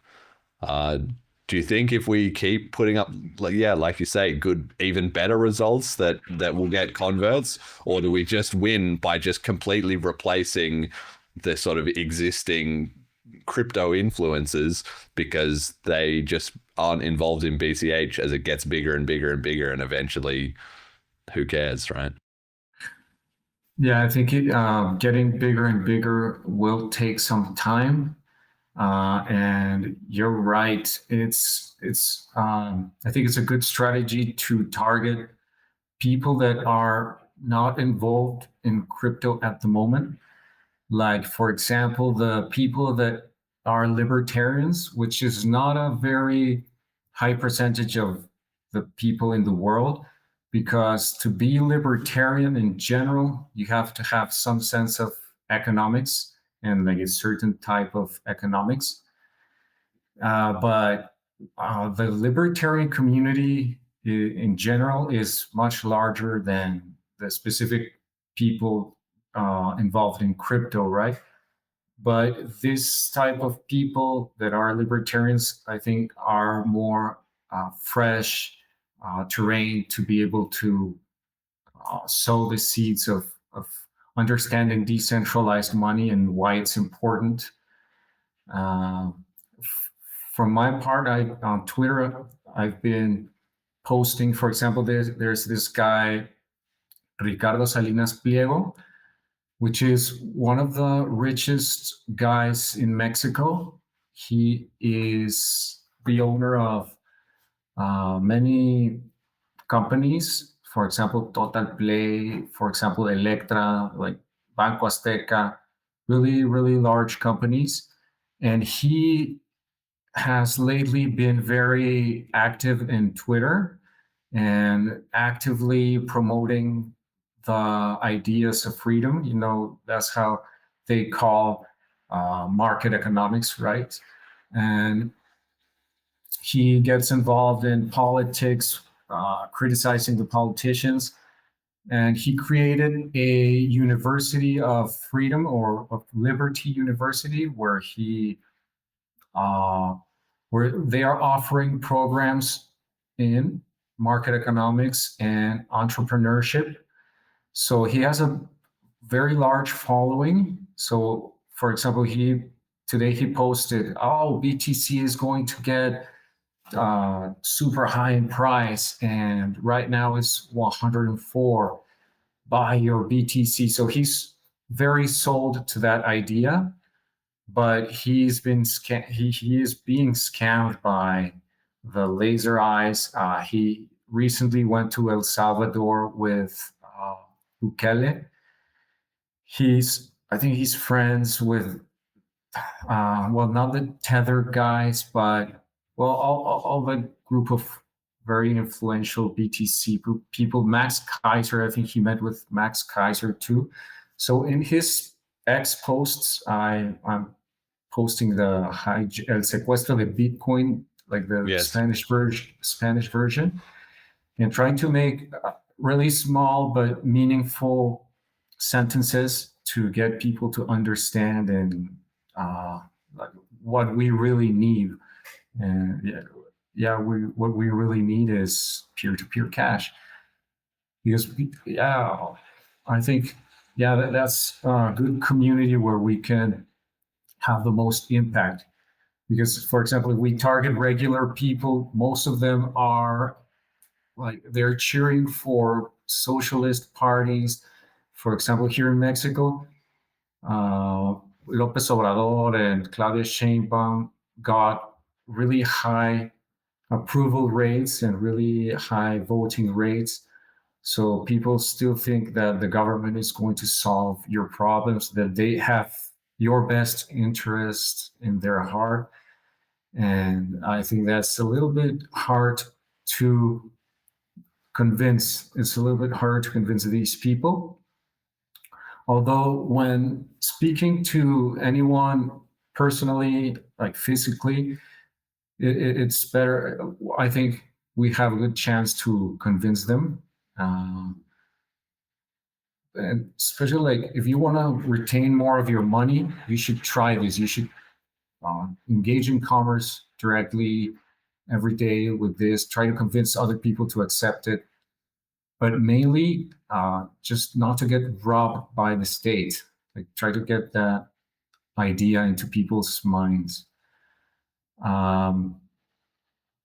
That's what I think it would be a great strategy to target people.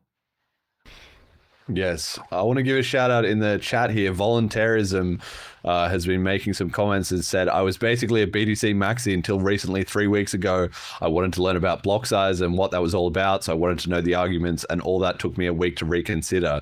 Bitcoin entirely, I just think Bitcoin Cash has bad optics, because before I listened to the Hijacking Bitcoin book, I thought of BCH as an altcoin. My opinion changed over the course of a few weeks," end quote. So thank you, and big appreciation to Voluntarism for looking into that issue and kind of coming to more understand. It's like, once it's easier to fool someone than to convince them that they've been fooled. But once you do sort of unplug them out of that, then they become an even stronger advocate than before, because they can understand how people are missing the information that they were missing until they understood the truth of what's happening. So we do win over converts, right? That is definitely happening. 100%. My channel subscribers are always going up, right? Who is that? It's not all just fresh people. It's some people who are interested in crypto or more interested in BTC that are either switching sides or are at least open to hearing a different perspective, because we're consistently doing good work both on the podcast and in the ecosystem as a whole, and that's becoming very visible. So I think we are winning over converts, but not people with any kind of social reputation at stake, generally speaking, right? In some isolated cases, yes, but in the most cases, no. I don't know. Jet, do you have any thoughts about this? Do you think that we've substantially silenced the haters? And what do you make of the, change in our ability to attract converts or not?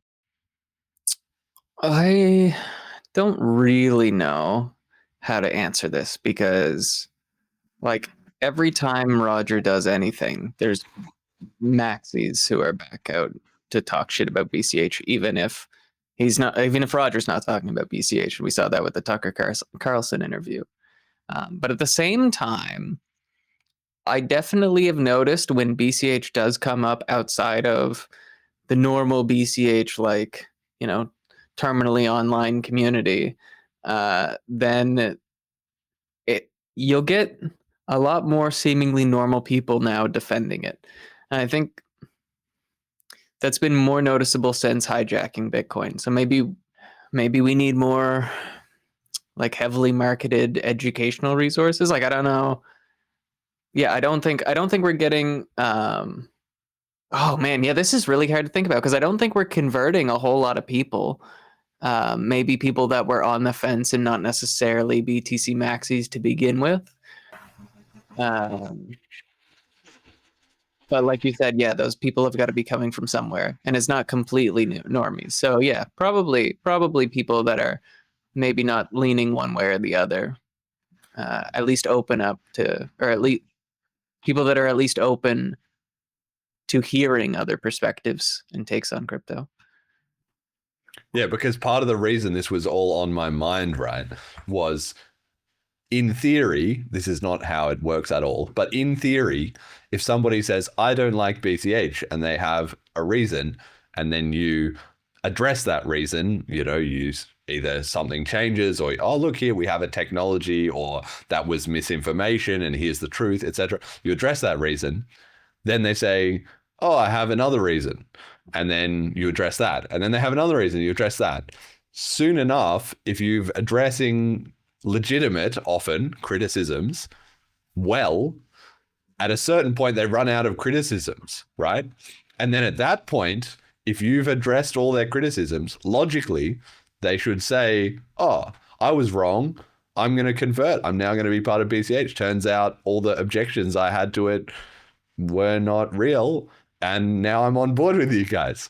But that never happens. That never fucking happens. Instead, you get through these different layers of criticism, and then at the end, silence, or they've lost interest or whatever. And that's just to show that the whole point of you addressing all those criticism, which is a good exercise because it helps you work through why wouldn't people be on board? Maybe we do need solutions to those. And so the exercise itself has value, but it's just interesting that you can do all that work to show somebody that maybe their ideas are wrong. And then at the end, instead of switching sides, especially vocally, they will just double down on what they were doing before and just think, okay, I've got to just ignore this because clearly I tried to get it to go away by dismissing it with different arguments. But if those arguments don't work, eventually it's enough in their face that they have to actively avoid it and go away. Because that's what I feel like has happened in the BCH discussion spaces, is we used to just get deluged with all these different people. But now their arguments either don't work or they're just going to look foolish. So they've all had to leave, which is great because it's then created like clarity in the BCH where you can have some more discussion or with people who are really interested without getting swamped by all those people. But like you said, if it's some other sort of tangential thing like their evil bad man Roger Ver demon in their mind, then they will all just still pile onto that, right? So those people are still out there, but we've created a bit of safe, a bit of a bubble of sanity, basically. And my question is, how can we expand that? And should we expect to win over vocal converts or not? Well, I was going to say that convincing one by one to people about the value of using peer-to-peer cash and explaining them how this works, what are the benefits, what problems it solves. And for example, people that are not very into crypto, it is very valuable and it will definitely help to take us to our final objective. But it's definitely very hard work and it takes a lot of time. But it is definitely worth to pursue it. And at the same time, we should continue trying to create apps that could go viral. Like, and I kept waiting this year for the launch of emergent coding.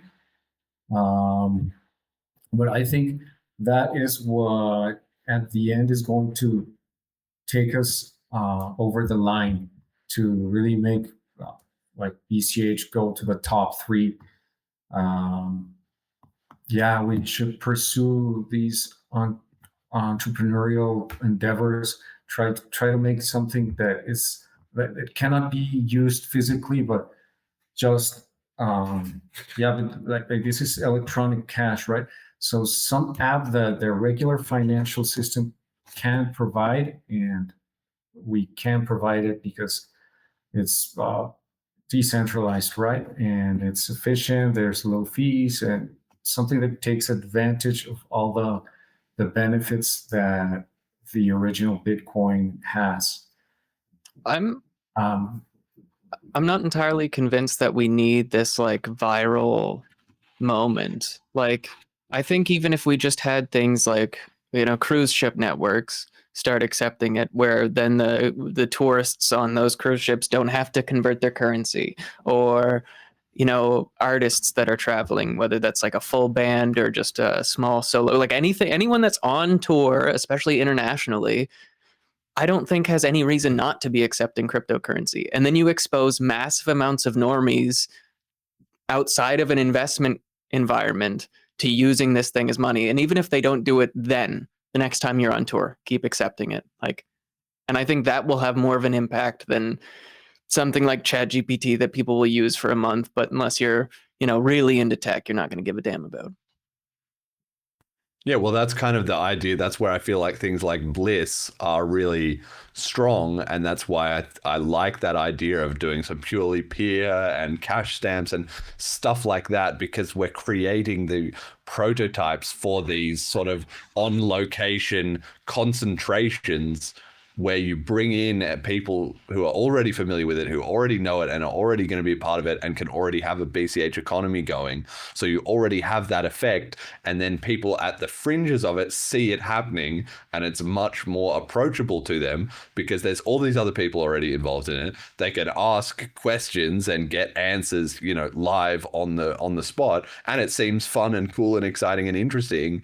So they're more willing to give it a go. And there's immediate utility because they can get some somehow by buying some off someone or finding a cash stamp or whatever, and then immediately go and use it, like complete the loop with, let me go buy this merchandise or talk to this other person who is interested in this, and then we've done a deal. Like, people find all sorts of ways to make small transactions among themselves, and you see that happening when you get a concentration of those people. But crypto is just so spread out, and it's been even more diluted by how many different hundreds of different coins and different wallets and different tech. It's so much of a mess that it hasn't just hit that critical network effect. But we can create that in a small space And then that's, I think, basically what you're suggesting. But you need somebody who's a big BCH fan and already has something entirely different going, whether it's their band or their whatever, to then make that like a thing. But somebody will do that. Someone can be the BCH influencer who just breaks through in their musical career or whatever by being the one crypto guy who does crypto payments at all his shows, basically. Like one enthusiastic tour manager is going to onboard 10,000 people. Like, yeah, I don't know. I'd like to see it. Who's Swiss Beats? Who's your tour manager? Swiss Beats. Yeah. Where's he at? We haven't heard any more from him since that, clip, whatever it was, 2 years ago, 3 years ago. Well, I like the coin or whatever it was that he was saying. Haven't heard any more from any of the old Swiss Beats, but maybe he's still got a stack. Wouldn't it be wild if one day he started commenting on something, we got him on the show and he was like, yeah, I've been following all this. Then there was Smart BCH and then this and this. That would be so cool. I doubt that. But yes, Voluntarism says, last year I saw comments promoting BCH and none of them gave me compelling reasons because I thought there was nothing wrong with the Lightning Network. And to me, we don't need 2 Bitcoins. So that's an interesting idea that maybe as Lightning Network and all that, information just becomes more prominent as people slowly get over the idea that that was ever going to work, then they kind of understand the rationale better. I think that's kind of there's a confluence of factors, and that's definitely one where time is on our side, for sure. All right, I've got a comment here on the slides. Matthew Jerkins, BCH All-Star, was commenting on Twitter, so demotivating to see Litecoin outperforming Bitcoin Cash. Same for DOT and SHIB. We must grow the BCH DeFi TVL to make a big comeback to the top 10 on CoinMarketCap. And Emergent Reasons responded, I know what you mean, but somehow it doesn't bother me. BCH is playing a different game where price is an effect/outcome rather than a cause, as evidenced by your we must. When BCH climbs, it will be unstoppable. And then I also jumped in and said this, outsiders will say it's cope, but I genuinely don't feel a direct competition with any other coin at this point. We're on our own path, not really analogous enough to any other to make a comparison really meaningful, and it's so obvious how much good work BCH is doing. And I just wanted to underscore that because this is genuinely, I do keep an eye on the price still, but I'm not really too worried if another coin is pumping past us or down, because I don't see other communities having this kind of conversation that we're having. How can we break through with real adoption and real tools and wallets and everything like that? I don't see that kind of conversation anywhere. And I don't think anything else is like BCH in terms of what we said before about having the privacy niche, having the peer-to-peer merchants, having the DeFi stuff, having a solid governance and resilience to capture. That's not in any other coin. So nothing that anybody else is putting out there anymore is really relevant anymore. That's honestly how I feel. 2 years ago, even a year ago, I spent a lot of time watching what Bitcoin did, watching the Bankless podcast, checking up on other different Twitter spaces from different coins to see, what they were cooking up. But I feel like now BCH has caught up to a lot of those conversations and in fact surpassed it. And so now there's just not really anything of value there for me anymore. And it just makes me very unconcerned by what's happening in the rest of crypto as long as we're putting up good solutions. Any thoughts on that? Yeah, I think what you say is also my feeling. In the technology, BCH is very far ahead from almost any competitors. But we're still in that phase of doing all the piping, the plumbing, everything that is under the hood is really well thought of and really well constructed. So we just have to continue pushing and start building the app layer. But yeah, in terms of the capabilities of the blockchain itself, I really don't care if Litecoin pumps or Pepe flipping sauce or anything like that. Especially, yeah, the crypto market is just like that. We all know is most of it, like 99% of it is speculation. The exchanges, that's what they want. They want people to trade because the trading fees is where they get their money. So they're not going to talk about the regular use. It's not in their interest. So yeah, that's my thought on it. Yeah, and a part of this also is that I have been, like I said, I've been struggling to really find any inspiration or any just value in general in drawing off what's happening in the rest of the cryptocurrency industry. So I started thinking to myself, all right, what's next? You know, if we've hit the limits kind of this bubble. I don't mean somebody's going to misinterpret this and just say, oh, Jeremy's an arrogant asshole. He thinks nobody in any of the other cryptos is doing anything of value. No, that's not true at all. Okay, maybe they've come up with a good, DeFi protocol. Maybe they have some cool dev tools that we can copy.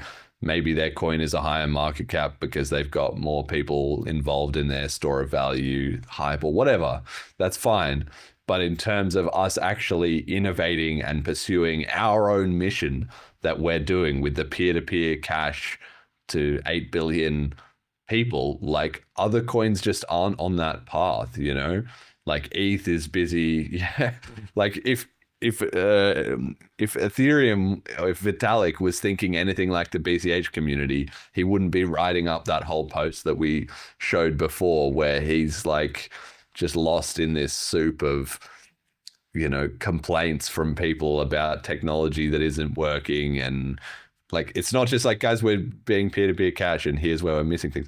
So I thought, well, we're going to need some inspiration. Where do we find that? And it's got to be outside of cryptocurrency. And I've been reading this book, The Infinite Game by Simon Sinek. So that's just one example. Basically, the point of the book is he's saying, look, things are not, you can either think about things as having an endpoint or you can think about them as a process, right? Finite or infinite. Okay, so with BCH, for instance, we could be focused on getting to rank number 1 on the coin market caps, or we can be focused on the process of helping adopt new people. Are we doing the right things in terms of getting people one by one on board? Are we having productive conversations within the BCH community? Are we doing good development on what we're doing? That just kind of, it's a little bit, it's a little bit vague maybe, but just the general concept of focus on your process, not your results, right? Because process is what lasts you through when the results aren't good. And the results are, just like if you're running a company, maybe your company has a bad quarter, but it's not, it's just noise in the long run. It's actually just, was your company doing the things that was supposed to be on a compelling mission, right? So that's just something I've been thinking about. But I think in general, the BCH community should start to be more proactive about looking for other stuff in the world of business, culture, art, technology, wherever it is, things that are not cryptocurrency adjacent in the strict sense, and then sharing that more with the community, because that's how I think we'll start coming up with fresh ideas and approaches that other coins don't have, because we're not going to find them in other coins because they don't have any of these ideas. I don't know. Thoughts on that? Yeah, I agree with you on the point that the book you present makes. Recently, I read this book, which I think is really popular at the moment, called Atomic Habits from James Clear. Yes, similar. Yeah, it's a good He one. exactly says that you should not think about your goals like just like an endpoint. Like for example, I want to have the body of a bodybuilder. I want to get strong like a bodybuilder. But instead, you should think more about the process of getting there, which is the habit of working out every day. And first, you should start small, doing it every day, even though it's only for 2 minutes, 5 minutes. Start being consistent, and once you get consistent, once you have the habit, the end goal is going to get it there by itself, you know. So it's kind of the idea that you're trying to communicate there. In terms of getting inspiration from other places, I really didn't get that very well when you said it, and also I think Fiendish was agreeing with you in that respect. But I don't think I haven't heard of many ideas of how we could do that, and I haven't been very creative in trying to think about ways. You mentioned culture, art, and my mind already is thinking about NFTs and tokenizing high price pieces of art. So that would be crypto adjacent, right?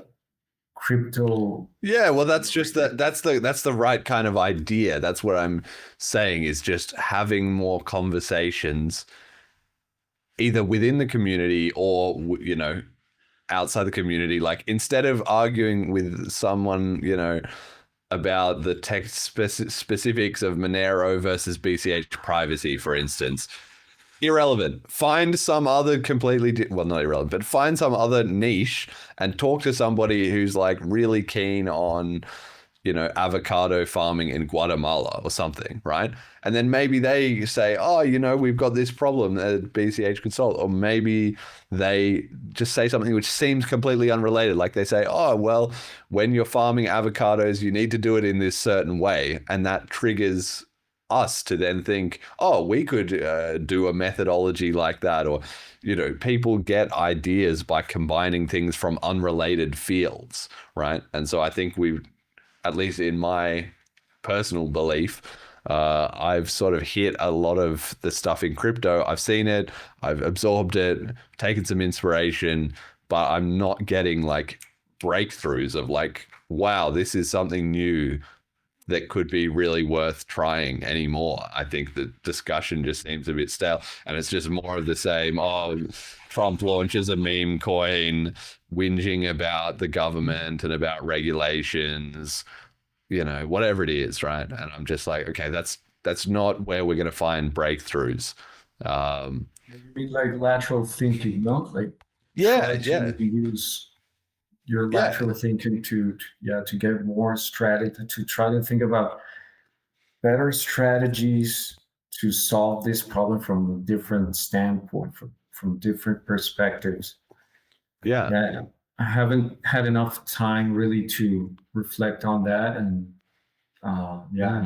try to get inspiration. Maybe I'm too concentrated in my day-to-day work and crypto, like too much Twitter or something. But yeah, well, that's right. It doesn't have to be right here, you know, live on the show that we come up with all the answers.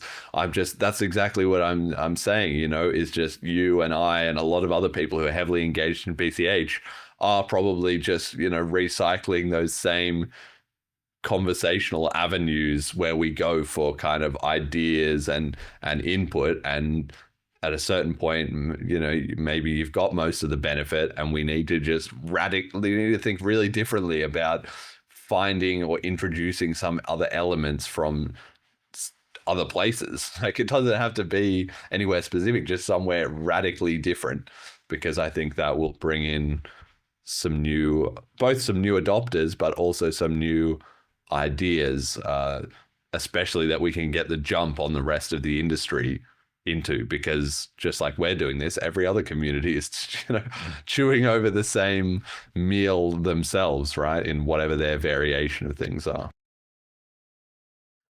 Yeah, maybe try to create new friendships, try to engage with people that have businesses, be gentle, but try to be friendly and to develop relationships, so then you can start to maybe introduce the idea to the person, to maybe they could be interested in accepting crypto as payments for the products. That could also be one avenue that we could pursue, because we're not really, there's not really large businesses right now accepting crypto directly, right? Like most of them are through gift cards and stuff like that. And yeah, before the hijacking, big companies used to accept it. It would be amazing to get something of that size. Like, for example, Microsoft used to accept it, right? Steam is this gaming platform, right? Yeah. Yeah, maybe try to get to know these people and sell them on the idea. Yeah, there you go. Exactly. I just think this is the kind of process. I don't know what exactly it's going to lead to, but just in general, I think that would really help. Okay, we've got a meme of the week here, which is, I actually really love this meme. But somebody said, JPN said on Telegram, sorry, sometimes it's really hard to hide frustration after they were, I don't know, posting about something or other. And Neanderthal posted back with, keep going, we're nearly there. And this meme, which I've seen before, which is amazing. It's two guys and they have pickaxes and they're like burrowing through some rock in the side of a mountain or something. And there's a giant pile of diamonds at the end that they're going to hit if they keep going. And one guy at the top is like frantically working away and he's about halfway through. And then the other guy is 95% of the way through, 99% of the way through, and he's just given up. But he obviously can't see that if he just kept going a little bit longer, he would be the one to hit on all the diamonds. And I think it just captures it all so well, which is a lot of these things just take persistence. And you often don't even realize how far ahead you are of your competitors or other people, or how close you are to a big payoff until it kind of arrives, right? So the main thing is to not be dispirited in the meantime. And I'm just feeling that a lot, It just kind of comes back to where we started with talking about BLISS, BLISS 1 year ago, or not, it wasn't 1 year, but in May last year was absolutely amazing. And right now I'm trying to promote it for people to come to a second BLISS, because if it can be even bigger and we can have as much action and activity, and like some of the fresh faces that I met there were then people who came on the podcast and who collaborated about other projects and so forth. The ripple effect of that event was massive, I feel like, and we're trying to do it even bigger and even better this year. So I really think I highly encourage anybody who is at all involved in BCH. I know it's a big ask, but seriously look into coming along and even bring someone with you. Callisti was posting about he's going to bring his girl along for the second time, his girlfriend. She came along last time, she loved it, and then she will be coming along again this year. And just lots of people bringing somebody with them, whether it's your family, your wife, your girlfriend, your friend, whoever it is, because all those people also both A, had a really good time last time, and secondly, B, it adds to what I'm talking about of just getting some fresh ideas and some fresh perspectives. Sometimes it's the people who are not deeply involved who can see something from a a clear angle that nobody has really looked at before. I don't know. What do you think? Make of this meme of the week? I think, like you say, it captures the idea extremely well that we should be stubborn. We should keep working with enthusiasm as strong as we can. We know the importance of the goal that we have in our hands, and we know that it can be achieved. So we should continue just digging and digging, and we will eventually get there. That's also the idea of that book, the idea of Atomic Habits.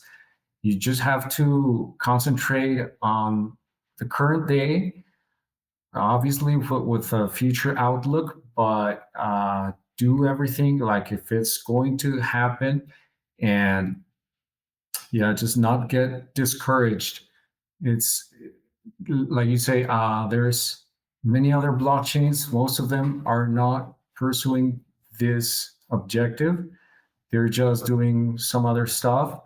So we are of the few blockchains that are trying to achieve that goal, which is super enormous. So yeah, we should continue going. It's a great meme. Yes. Okay, we got message to the community. I'm sure you know the drill. Your chance to speak to the Bitcoin Cash community. What do they need to hear? Yeah, we should continue doing what we're doing. I think we're doing it correctly. We are trying to convincing more and more people each time. Let's think about new ideas, new business ideas that we can take forward. Let's invest in them, and let's communicate between each other more effectively. Keep telling your cousins, your friends that are still not into crypto or still not into auto custody to just send them some BCH and tell them where they can spend it. For example, I have to confess that I haven't been doing much of this adoption through the cash stamps, but I'm planning on giving these stamps after Peter Thurman came out with the 2 QR code stamp. I think it's a lot better, and well, it came with the idea of giving Bitcoins like this, which is chocolate Bitcoin, or plastic ones like this, with the stamps, and as a tip when you go to restaurants. And in the same stamp, put where the person can spend it. Because when we, for example, here in Mexico, you can buy gift cards for these commerces, which are very popular. It's supermarket, then a big a departmental store. It's Cinepolis is the movies, very popular place, and Starbucks. But we have to tell them where they can spend it, because if you're just giving them BCH and they think it's for getting rich or just to store it or store value, we're not going to get anywhere. So let's start getting the BCH flowing and moving back and forth, and keep going. We're going to get there. Yes, we're going to get there. Okay, shout out to our FundMe contributors, Majamali Marcelo, quote, founding father, Molecular, the show we love, Erdogan Talk, economics writer, Milton Friedman, and Cash Stamps, Keep Calm, and Bitcoin Cash. Our donators, thank you very much for sending in some sats. Our patrons, Ricky and HP, and our sponsors, General Protocols. Check out bchbull.com. Okay, start guide, FAQ, and links are at bitcoincashpodcast.com. If you're new, listen to episode 85 to get the backstory of all what's going on here. And try out Selene Wallet at selene.cash. Final shout outs for the show. Bernardo, where can people find more of you, and anyone else you want to give a shout out to? Yeah, I'm on X. I'm not. I think I well, you put my handle there, but I think it's just like X slash Bernanacatl, and that's basically where you can find me. Well, on Telegram and the groups, the BCH podcast group, I sometimes enter the Electron Cash wallet Telegram, but basically the BCH podcast group, that's where I hang out with you guys the most. Yes, very enjoyably too. Jet, any shout outs? Yes, this one I'm gonna do a little intentionally vague because I didn't ask the other person if I could do this. But my shout out goes out to Robert. If you're listening to this, hopefully everything works out and be a good time. Okay, love that. Good luck with that, Robert. Wherever you are or whatever you're doing, sounds popping. My shout outs, I've got two. And they're kind of interrelated, I guess. The first shout out is to BLISS. So I know we talked about it a bunch on this show, but I really, truly, it is an absolutely amazing experience. And if you've listened to this entire episode, you definitely care enough about BCH to consider coming along. You can have a holiday in Europe, or if you're from Europe, it's convenient. So either way, there's an upside. And 3 days of meeting everyone in BCH, it was like some of the best fun I had last year. And I think it's very, very good odds it's going to be the same this year. The tickets are on TapSwap, tapswap.cash. All the info is at bliss.cash. Look it up and seriously consider coming along. And my second shout out on this theme is to Fiendish Crypto, who has been crushing it with his spaces. If you run out of the BCH podcast episodes to listen to and you need some more BCH content, he has been putting out absolutely great interviews. He did one with Jonathan Silverblood and I a couple of days ago where we talked more about BLISS in detail as well too, so you can go listen to that. And he has also been doing a fantastic job in promoting BCH in general and BLISS specifically. I know he has an outstanding bet just for lols that he's trying to win in terms of the amount of tickets that we get sold, but also he genuinely had a ton of fun at last year's BLISS. So I think he's also bought into the concept for that reason as well. And he's just, I mean, he's been a fantastic contributor to the community for several years at this point, but in the last 6 months, or especially 3 or 4 months when he's been doing his Fiendish and Friend spaces, he's absolutely taken it up a gear, and it's very, very impressive the quality of the content he puts out and how much preparation and work goes into that. And it's also just so beneficial to have him really helping to build excitement and interest in BLISS as well too. So that's going to be an absolute banger. Bliss.cash. Go get your Velma NFTs on TapSwap and be part of history. Okay. And I do it. A final shout out. Yeah. Shout out to Ian Blas and Leo Beltran that really continue to pump out really high quality BCH content. I haven't been able to listen to their last 4 episodes, but the topics are really interesting. For example, maximum extractable value in the BCH blockchain, why BTC is going to get more inflation in the future. They really make really high quality content. And also Marcelo, Mariana, and Luis, I watch and listen to their podcast, which is No Hay Almuerzo Gratis. Lately they have brought a lot of really interesting and really important individuals like Walter Block and this Argentinian libertarian called well, I'm not sure if his name, but Martí. And also they brought Miguel Ancho Bastos, which is like a super prominent libertarian guy in the Spanish world. So, and they got him to read Hijacking Bitcoin. So a shout out to them. They're doing a great job.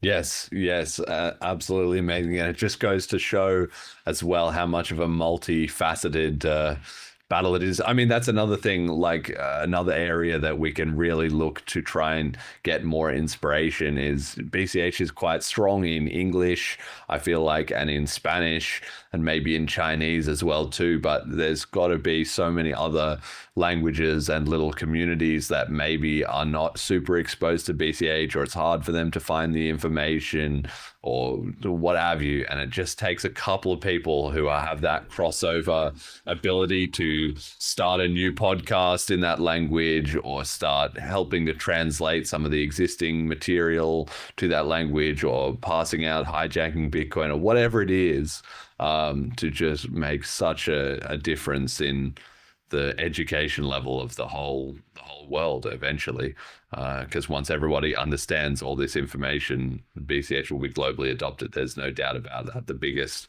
barrier is certainly ignorance. So I think we're doing a great job of chipping away at that. And yeah, big shout out to those guys in Argentina doing absolutely amazing work to a segment that, this show is probably not going to be reaching either, you know. So it's really a case of many hands make light work, and we win as a team. Yeah.